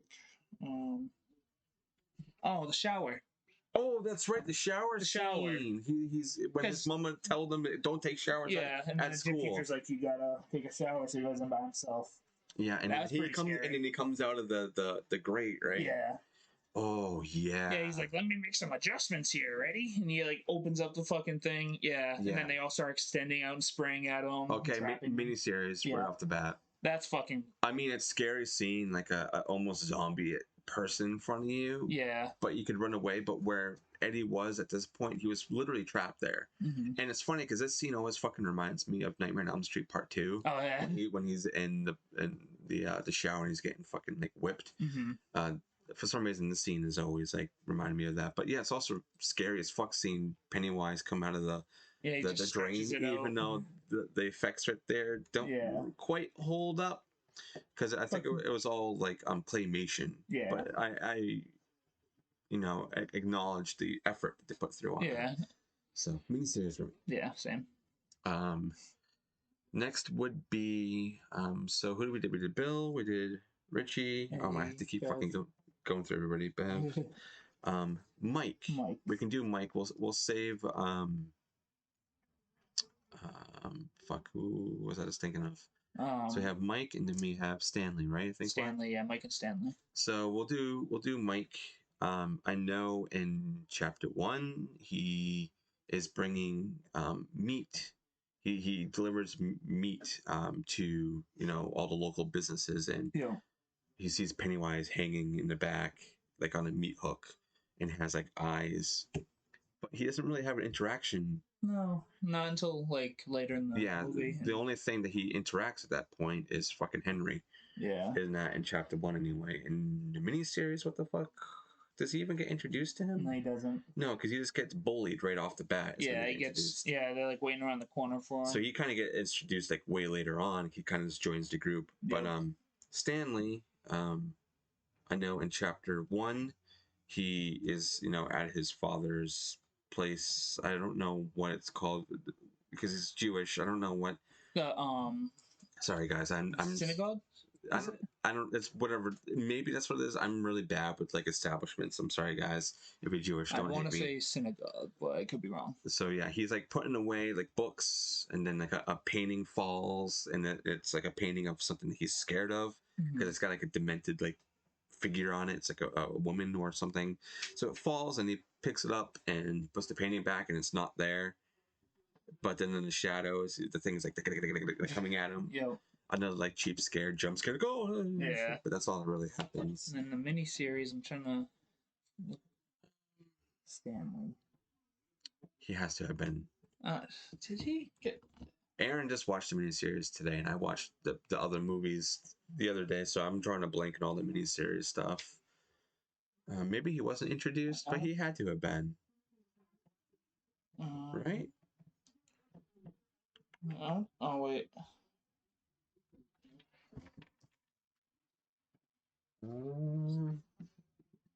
Yeah, I don't think he does as a kid. Okay, so maybe he wasn't introduced to him as a kid. Maybe that's why I'm not remembering it, because... Yeah, so I'm just going to say that he wasn't introduced, so I'm going to have to go chapter 1. Yeah.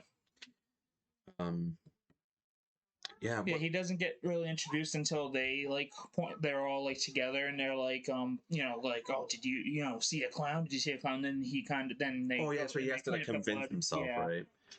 Because he was always the one who was he didn't want to believe it, Yeah. Next thing is probably the rock fight. I think it's the next big event that happens. Yeah. When they meet Mike. Oh, well, it's another difference too. I know Mike is the history buff in the miniseries. Yeah, he is. Instead of Ben.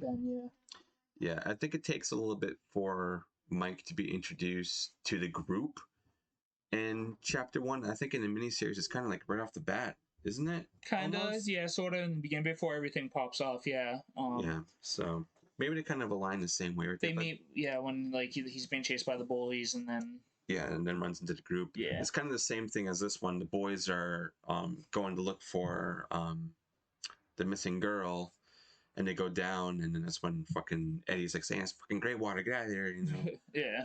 And Richie and Bill are in there looking for the shoe, and they find the shoe that has the name on it, and then they're like, "Oh, let's go down and figure it out." But before they can do anything, Ben falls into the water. Like, what the fuck? I think even Richie's like, "What the fuck?" So they get introduced to Mike. No, wait, that's Ben. Fuck, I'm thinking the wrong thing. Sorry, guys. Mike. No, I think it's the same way because Yeah. the rock fight. Fuck, how's it happen in the miniseries? So- Run me through it on that. Yeah, so they chase Mike over a barbed wire fence. He ends up meeting up with, like, finding the group, Mhm. and then Henry Bowers and his gang come up from across, like, the quarry. And then they just have, like, this confrontation where they're like, he's like, "I'm gonna kill you, I'm gonna kill you." And then they like, before, when they first start coming, they just start gathering rocks, and so they're ready already. Yeah. But, so they come up, and then they basically just start chucking rocks at each other, but it's not like, they hit them in, like, the arm and the leg, and, like, nothing like crazy. But I think in the new one, like, Oh, they they're get hit in the vicious. face, yeah. And they have fucking like heavy metal playing. Yeah. in the back. I think it's Anthrax they have playing in the back too. And then like chuck it at like Henry. Yeah. And like knocks him out, and it gets like really hit in the face. Yeah. And I don't think Bev's there, is she? Yeah, she is. Oh, in the new one? Yeah. She For might some not be. reason, I don't think she's there. She was in the miniseries because she gets hit. Yeah, and I know that she turns out to be the accurate one with the the slingshot, slingshot, yep. which doesn't have that in chapter 1 at all. No. Um, I'm gonna go chapter 1 just because of the I think, it's funny, and I think it's a little dramatized, and like It's vicious. it's vicious, yeah. So I think I'm going chapter 1 for the rock fight, though. okay, It's more entertaining. and now we'll switch over to the adult group of when they are at The Chinese restaurant. Chinese restaurant. That's the next big thing. There's a lot that happens in both. Yeah. If I have to pick with how things work and kind of come to fruition through all that, I'm gonna go miniseries. Yeah. I just think that the way it's kind of portrayed, it's minimal, but it's really good. It's not dragged out as much. Where chapter 2, I feel like they try to go too extreme with it, even though they add a little bit more that's in the book to chapter 2. Yeah. So I'm gonna go miniseries for it. Okay. Yeah. Me too. What else is next? There's a lot, but what the fuck's the next thing? We could do library with. Oh no, we'll do Henry in the psych ward. Oh yeah. That's a really big event that happens, and also the characters that are shown there are different. So let's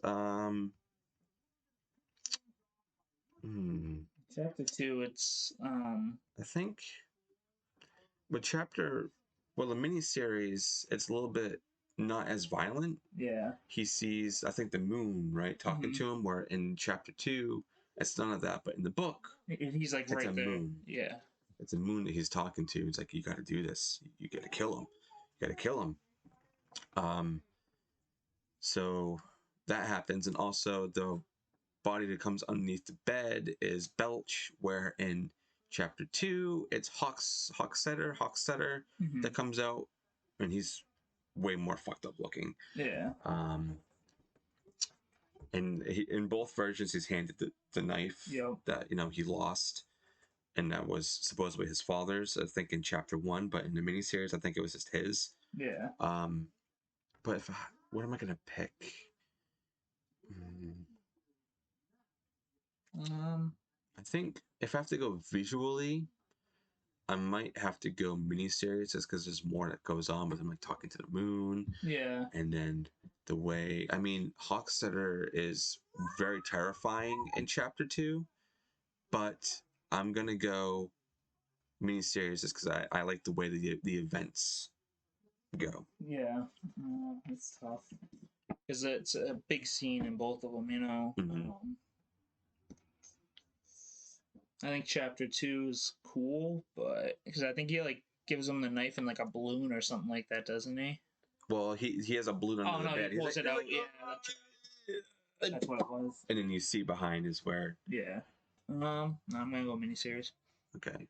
'Cause I like the moon sequence. If I have to go with when he's leaving, I'm gonna go chapter 2 just because I think it's really funny with Hawksutter like driving. He's like all he's like in a sports car and he's like fucking flying off. I'm definitely gonna go with that one. Maybe we can go the first time the kids go to fight Pennywise. I think might be the next big one, or maybe library when Henry meets up with Mike.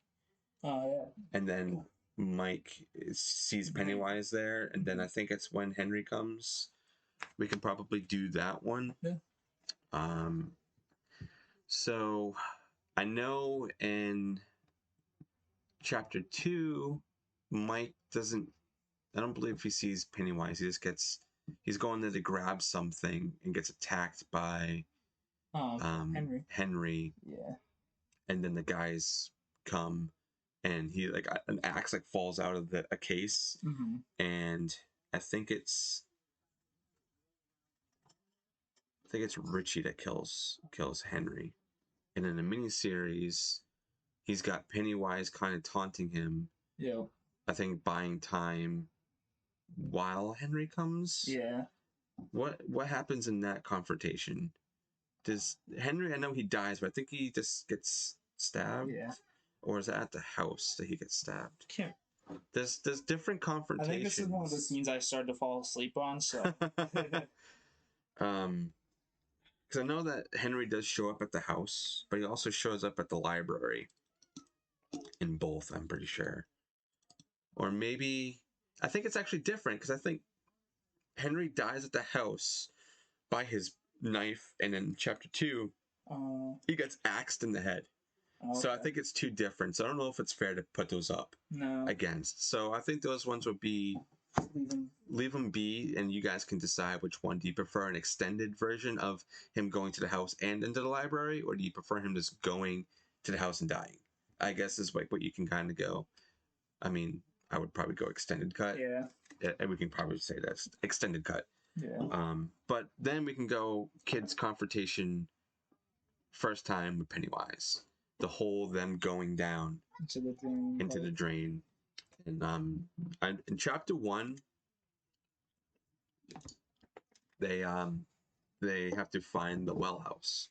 So it's a little bit different than the miniseries. They already know where it is. It's in the fucking sewers. They're in the barrens, you know. Yep.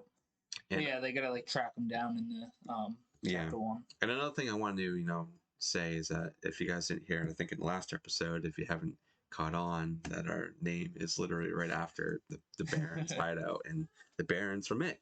So it's very fitting. So yeah, they track them down. They figure out that the well house, this is chapter 1, is at the house that Eddie saw the leper at, and they break in, and shit just goes south. Like Bill wants to go in, no one else does. Yeah. They're like, does anybody want to stay out? And they're like, me. And they break in, and they kind of get separated. But I think Stanley stays outside to do watch or some shit like that.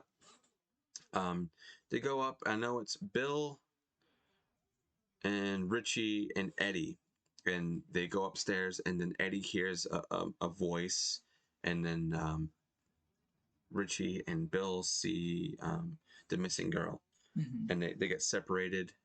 Yeah, they all end up getting split up and like seeing like their own like fears. I know Bill and Richie, when they're in that room, Richie hears Eddie in a room, and he goes in there, and early in the film, Richie's like says he's afraid of clowns, and he goes in there and everything's covered, and then he looks back, door closes, and he looks back again, and it's all uncovered. And it's actually cool too, because like one of the clowns is dressed up as like OG Pennywise. He's got like all the get up and everything, but there's a coffin, and he opens up the coffin and it's him dead. Oh yeah. But then Pennywise Really? jumps out Mhm. and then lands on there, and then he runs after him again with a fucking the CGI shit, and he breaks out. Yeah, I feel like that running shit, if they used it once or twice, that's fine. But they use it so much throughout Yeah. the movie, and it's just like it almost gets annoying. Yeah, it does, and you gotta Time to float. I mean, you gotta float sometime. Yeah. So Eddie gets separated. I know that he falls down in a hole and he breaks his arm. Mhm. And the other two see Eddie kind of like puke out this like acid blood shit that's like burning, and there's three doors that says not so scary, Oh, not yeah. scary, and then scary. And they're like, well, we're obviously going to go with the not scary one. And they Not open it, and it's someone sawed in half. Like, oh, fuck, no. And then they say, oh, it's not real, it's not real. And they open up the door. And at this point, Pennywise has finally, like, showed himself to, like, pretty much everybody. He comes out of the fridge. And like I said earlier, this is the first time that all the kids saw Bill in full makeup. So it's all no genuine scares. Genuine reactions. And they go and fight Pennywise, and Bev comes and puts a fucking thing through his head, a stake, and he backs off and he goes down the well, and then somebody like resets Eddie's arm, like, oh, I can't even imagine. Yeah. So they fall down there, and then they figure out where they're going, and then Henry fucking catches up to them, and then Mike fights him, and he has like the stupid gun that he had. Yeah, so he has the little gun, and then Henry takes it from him, but Mike kind of overpowers him and outsmarts him, and he kicks him down the well. And then everybody's like, oh, well, I guess he's not going to be in the second part. No, he fucking shows up. He goes right down into the water and gets spit out. Pennywise doesn't want him dead. So they all go down the well. Bev, I think, pretty much kind of gets captured. Yep. And because she gets captured at the house, that's why she's not actually there with them. Because the father, remember, she smacked him over the head with the toilet thing. Yeah. And then we get a cheap jump scare with Pennywise being right there. So all the boys are going down there together, and they find her, and there's a little thing of Stanley kind of getting attacked by Pennywise, and then they all meet up. And then they get to the main room and they see all the floating kids, which this is that whole, like, the kids floating is an add-on that they did for the film. It's not in the book. Okay. And it's also not in the miniseries. Yeah, there's like in webs and shit in the... Yeah. Like an actual sewer in the miniseries. In this one, it's just like an underground. So, Bill goes and finds Georgie. Bev is floating up and in the sky with her eyes like all glossed over and shit. And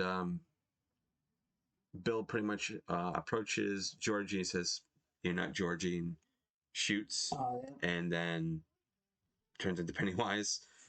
And then they kind of all gang up, and then Richie at some point is like, "I'm here to kill this fucking clown with a bat." So they're all beating him up and everything, and they're like, "We're not afraid of you," because he starts turning into like shrinking and shit. Yeah, and also like turning into their like fears and stuff, and then I think that's like one part where we do see a werewolf at one point. They and the mummy too. They kind of do like a nod to how it was. And then he kind of gets beaten down, and then Bill has the gun again, and everyone's like, "It's not loaded. It's not loaded, Bill." But the imagination, which is also in the miniseries, if you use your imagination, it'll be real, and that will actually be something to hurt him. Mm-hmm. He goes to shoot it, and it actually hurts him, and then he the very last line that Pennywise says when he's going down the well is "fear," and then falls. And then that's pretty much the ending of part 1 or chapter 1.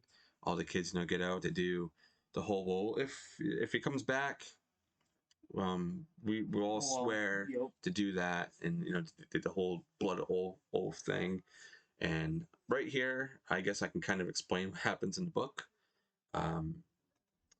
When Bev and Ben kiss, it's supposed to be kind of the part where all the kids gangbang, and they all fuck Bev, because this was a way of them moving from childhood to adulthood to, you know, overcome what was going on. So that's the reason why Stephen King wrote that into the book.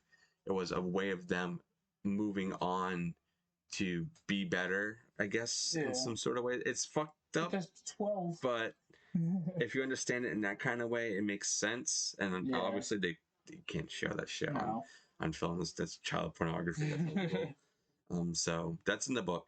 It's not in the miniseries. It's not in the movies. For like I said, but to miniseries, they pretty much just go down and they see Pennywise's true form, Yep. like floating and shit, and then they get him into a point. Bev has the slingshot, right? Yeah, she has like a silver, like chunk of silver or something. Yeah, like it was like earrings or some shit, something like that. So like, Bev, you're gonna be the one that's gonna, you know, go in and kill Pennywise. So he goes there. I think he's also still trying to do the whole like, I'm gonna be your fear and shit like that. But they eventually overcome with him, and his face gets all fucked up, right? Yeah. And he's like, "This is battery acid, you swine." Oh yeah, he sprays him with the inhaler. So like, it's if they think that it will hurt him, it'll hurt him because you're not scared anymore, you know. Yeah. So and then what the fuck happens to him? He doesn't fall down a well, right? He crawls back down a hole. He like jumps up. He like does like a backflip and then jumps into the fucking hole. Yeah. So he's a little more aerobatic than our, Bill Skarsgård over here. So that's pretty much that. I mean, they get like confronted by the bullies while they're going down there, which is kind of like the same thing that happens in chapter 1. Yeah, they sneak up. They Henry he like sneaks up on Mike and like takes him. Oh no, not Mike. Fucking. I want to say. Is it Richie? Richie, I think, or yeah. Is it Seth Green? I think it's. I think so. Yeah. Yeah, and he's like, I guess you're first or something like that. And I know when his buddies get sucked into a fucking tube, right? Oh yeah. It's like they see the light coming up, and then he's just like pulled in. Yeah, that's a really cool kill for how minimal and like not like bloody it is. It's really cool. In his face, it's like that. He's not even like screaming. He's probably just more shocked, like what the fuck is happening. Yeah, exactly. So that's scary as fuck, you know. Yeah. But everybody else is like, huh? What just happened? He's just sucked into a pipe. But like, there's really not that much that happens compared to chapter 1 in the miniseries. You know, if I feel it's just like that fight and then the little fight with Pennywise, it's way more epic in chapter 1 than it is in miniseries. And I'm gonna go chapter 1. Yeah, just for the sake of that. For the sake of detail and like more intensity and And I'm pretty sure some of the stuff that they written in chapter 1 with the whole well house is not in the book. I think it's more like it was in the miniseries, but it's way more in the book, obviously, for what I said. But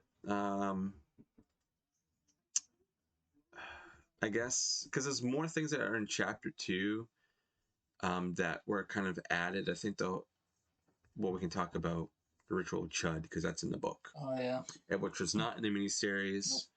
So I'm gonna go chapter 2 for that. With them have to get all these tokens. But in the book, it was them as kids that did it, and they were all like smoking and doing hallucinogens. And they would go through like literally space and time and shit to like figure out where the Pennywise came from. It's like a turtle god and shit. Yeah, it's crazy. And in this one, Mike goes and it's a fucking alien that pretty much comes back that came down like millions of years ago and just comes back every 27 years to feed. But then it rests. And it's pretty much that whole thing. And I like that. And in chapter 2, I like that they were trying to add it. You know, some of the things were a little different. But I like it a lot. It's like it did its own thing, but there was also nods to the original. And also them getting flashbacks to the actual Baron's hideout, which is really, really cool because that was never showed in chapter 1. Was cool. I don't think they did any ritual stuff at all in the miniseries. So, chapter 2 for that. Considering, and then I guess we can leave off at the big fight. The final battle. So, in the miniseries, I think it's kind of almost It's the almost same the same as the thing. first one. She has like a slingshot. She shoots him with the silver, but like they're all adults, obviously. And, Yeah. like, but he's in his like spider form. Yeah. Then they start kind of like just beating on him and like ripping him apart. They end up ripping like his heart out or something. Yeah. So like he's in an alien form. You don't see really any Pennywise. It's really just a spider with a glowing belly that has like fireworks inside him. If I remember correctly, it's some weird effect that they have going she on. ends up hitting him in the belly, and he fucking And they literally just beat him down. But in straight to chapter the point. 2, and Eddie dies too, unfortunately, because he gets like strangled. Yep. Chapter 2, way more shit happens, and it's pretty much like what happens in the book. They go down and they find this weird fucking cavern, and it's this big open area. They're like, where are we doing this? That's where they have to do the ritual, which is like what's in the book. They have to go here and do this thing, and then they find out that Mike was lying to them because if they actually went and did literally everything completely, I think there was one thing that happened that was a little off. Was Mike scratched out something that was on the thing that they were using, and because all the people died, they all ended up getting killed. Luckily, they didn't get killed, and Pennywise shows up and starts taunting them. You know, there's a little bit of Time to float. Bill's gonna kill you.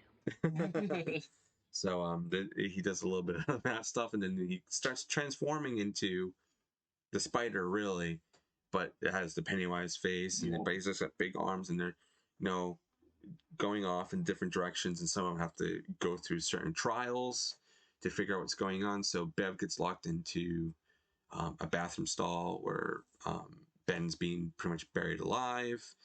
And then Bill is back in the basement for his younger self, and it's also him saying, it was all your fault. It was him saying to himself, it's all your fault. So it's kind of like them conquering their own personal fears. Yeah, exactly. They have to overcome what they couldn't really when they were younger. Yeah. And then Richie and Eddie are kind of together, helping each other.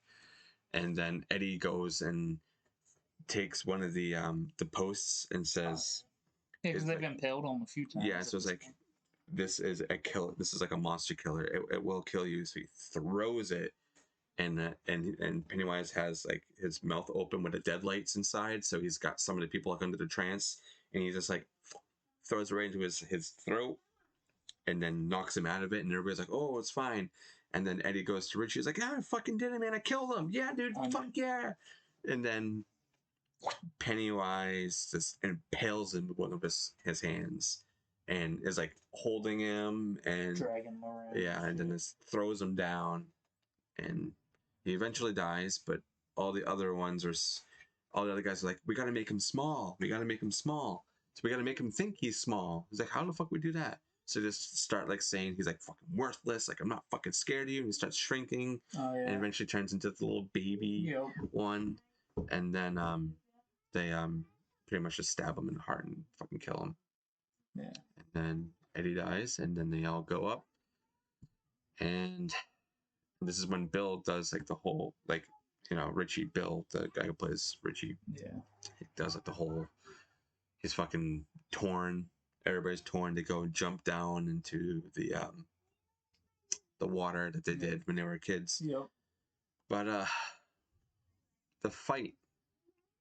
If I'm going for straight drama and intensity, I'm going chapter 2 for sure. Like, it's been so tough comparing all these because like I enjoyed the miniseries so much when I watched it, but I also enjoyed the movie so much because it adds a bit more, and so yeah, I would have to agree. It's like, but I never really remembered the true ending to the miniseries. Like, it never really stuck with me with how they beat him. Kind of reminiscing on shit after. But when chapter 2 came out, I've always remembered it. Mm-hmm. So I'm gonna have to go chapter 2. I don't know why it just like it never really stuck with me with how the whole thing ended. Mm-hmm. I think chapter 2's ending was a little more meaningful and kind of like it's sad but very heartwarming. Yeah. Yeah, I'm thinking we'll go chapter 2 for the final battle as well. I know there's gonna be a point in time where we're actually gonna go through these movies properly, And then we're gonna and like give like an actual true rating on that. But for the sake of a battle, I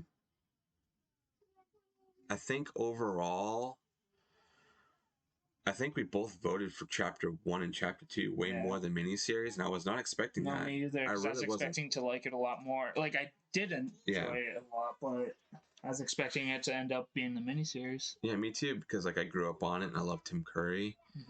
But again, they both had their pros and cons. They both did good things. You know, they both had things that they could have worked on. Exactly. But they're both enjoyable at the end of the day. Exactly. I think the miniseries, it's no, it's by far not mini, but no. it's definitely the quicker version of getting the story. Exactly. But with the it leaves out some details, but if you just want something just kind of run you through it real quick. Exactly. Yeah. I have to agree, but I feel like the movies are a little more of a commitment, but they leave out less details, they cover more. Yeah. And you're gonna have to watch them at separate times. I feel like, unless you want to binge them, that's up to you. Exactly. Yeah, which is what I did over the past couple of days. So, but I think at the end of the day, it's looking like the movies. Yeah, I have to agree. Like, I was really going into this thinking like the miniseries is gonna fucking outbeat everything. It's gonna just like do so much more than what the movies did. But at the end of the day, it didn't. It just goes to show not everything holds up. Not that it didn't hold up; it's still great. But just compared to its newer remakes, I think the remakes did a little better job of most things, So yeah. So I guess we're gonna have to say that the movies, unfortunately, in our opinion, remember our opinion, outbeat the miniseries. And I know there's a lot of people. I have a couple of reviews here where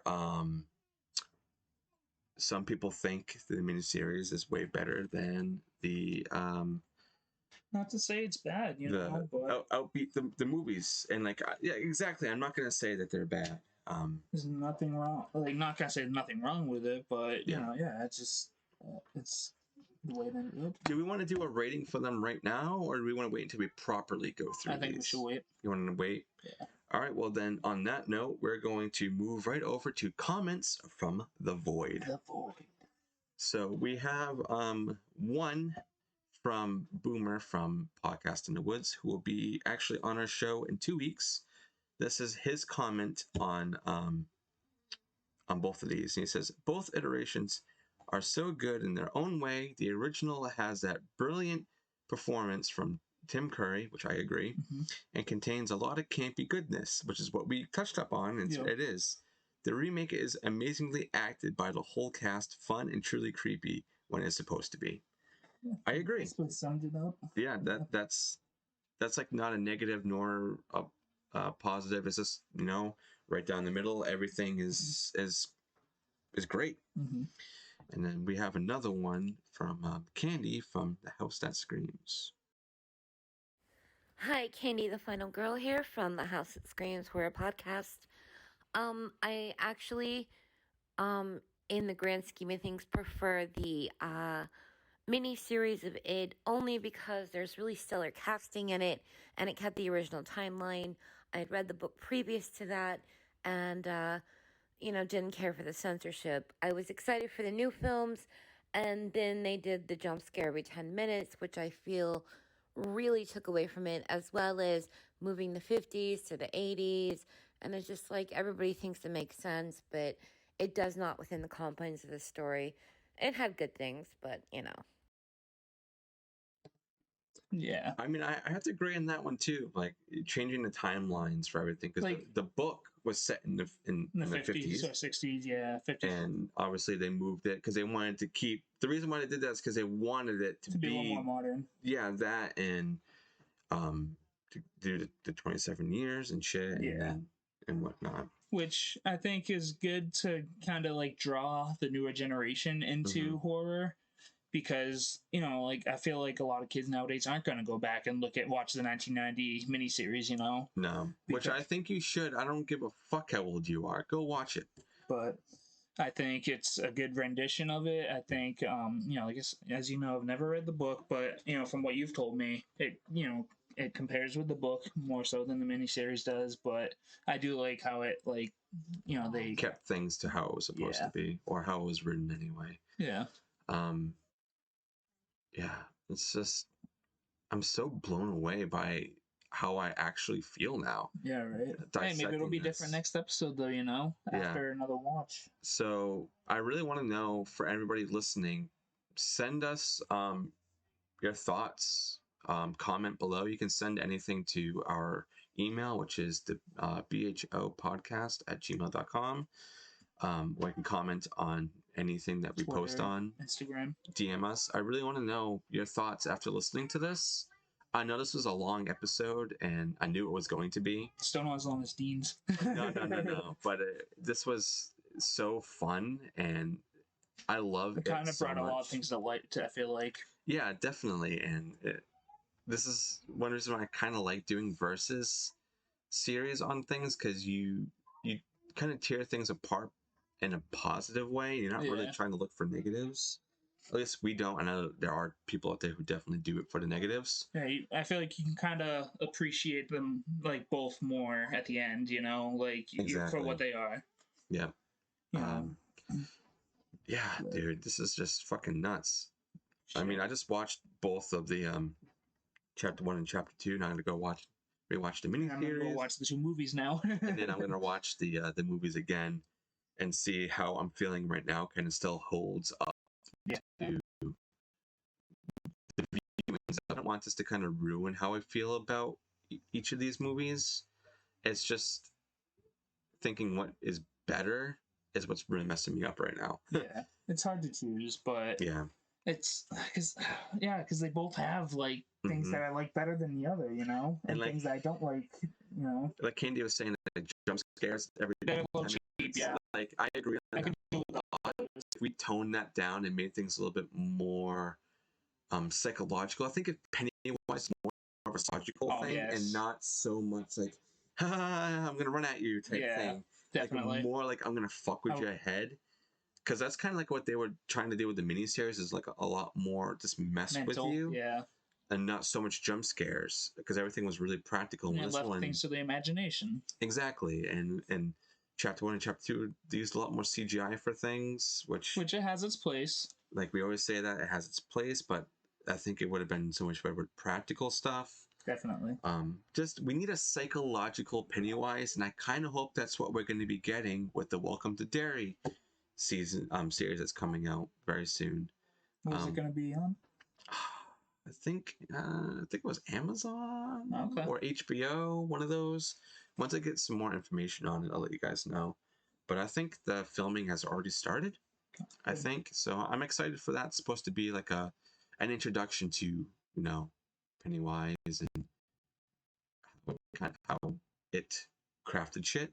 Yeah. And whatnot. So I'm really, really excited for that, and I hope it doesn't try to tear apart any lore that Stephen King has written already, because he goes into detail in the past of things. Oh yeah, in the book. Yeah, and like how it was back even further, how it kind of caused like a big fucking massacre of like one group against another group, and it was like a bunch of like cars. I feel like I've read about that.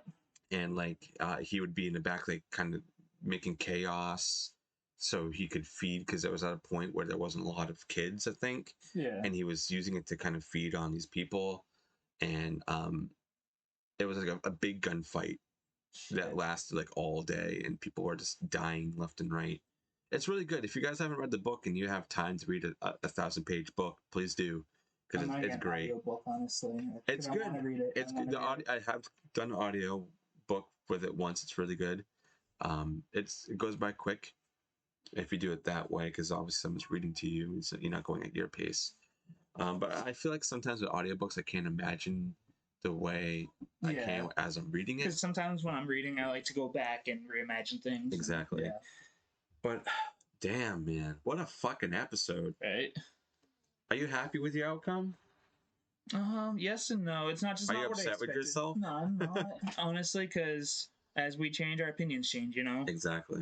But I was just expecting us to end up miniseries end up winning out, but Exactly. hey, it is what it is, right? Please let us know what your thoughts are, guys. I think we're going to end it right here since we're not going to do any kind of reviews. Until we do more in-depth looks, I'm gonna go home and watch the movies. Let me double check what we're doing next week because I It's Misery. always freaking forget.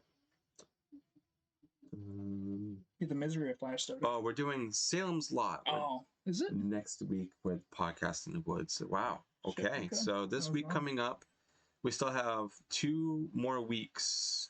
Actually, 3 more weeks with Stephen King. So we got Salem's Lot. I wish it was with Stephen King. Salem's Lot, Misery, and Firestarter, the original, not the remake. Remake is coming out this week. This year. So, and all those episodes have guests. So we have Salem's Lot, Podcast in the Woods. Please go check them out. Then we have Misery with one of the hosts of Man Bites Dog, Mike. Then we have Firestarter with Ross from General Witchfinders. These are all really cool guys. Please go check out all their podcasts. I'm very excited for Salem's Lot because this movie hits really hard with me because it scared the fuck out of me as a kid. I think I showed you that scene with the kid at the window. Yep. That is, it's still scary. I have a feeling that some of the effects aren't going to hold up as well. Well, I guess we'll find out. But we'll tear that apart next week. But thank you guys so much for listening to this long ass battle of the It's. Battle of the It's. Shit, where's my soundboard? So getting a little bit of get a couple of those in there. You can make a little like beat out of that because they cut it off weird. Time to float.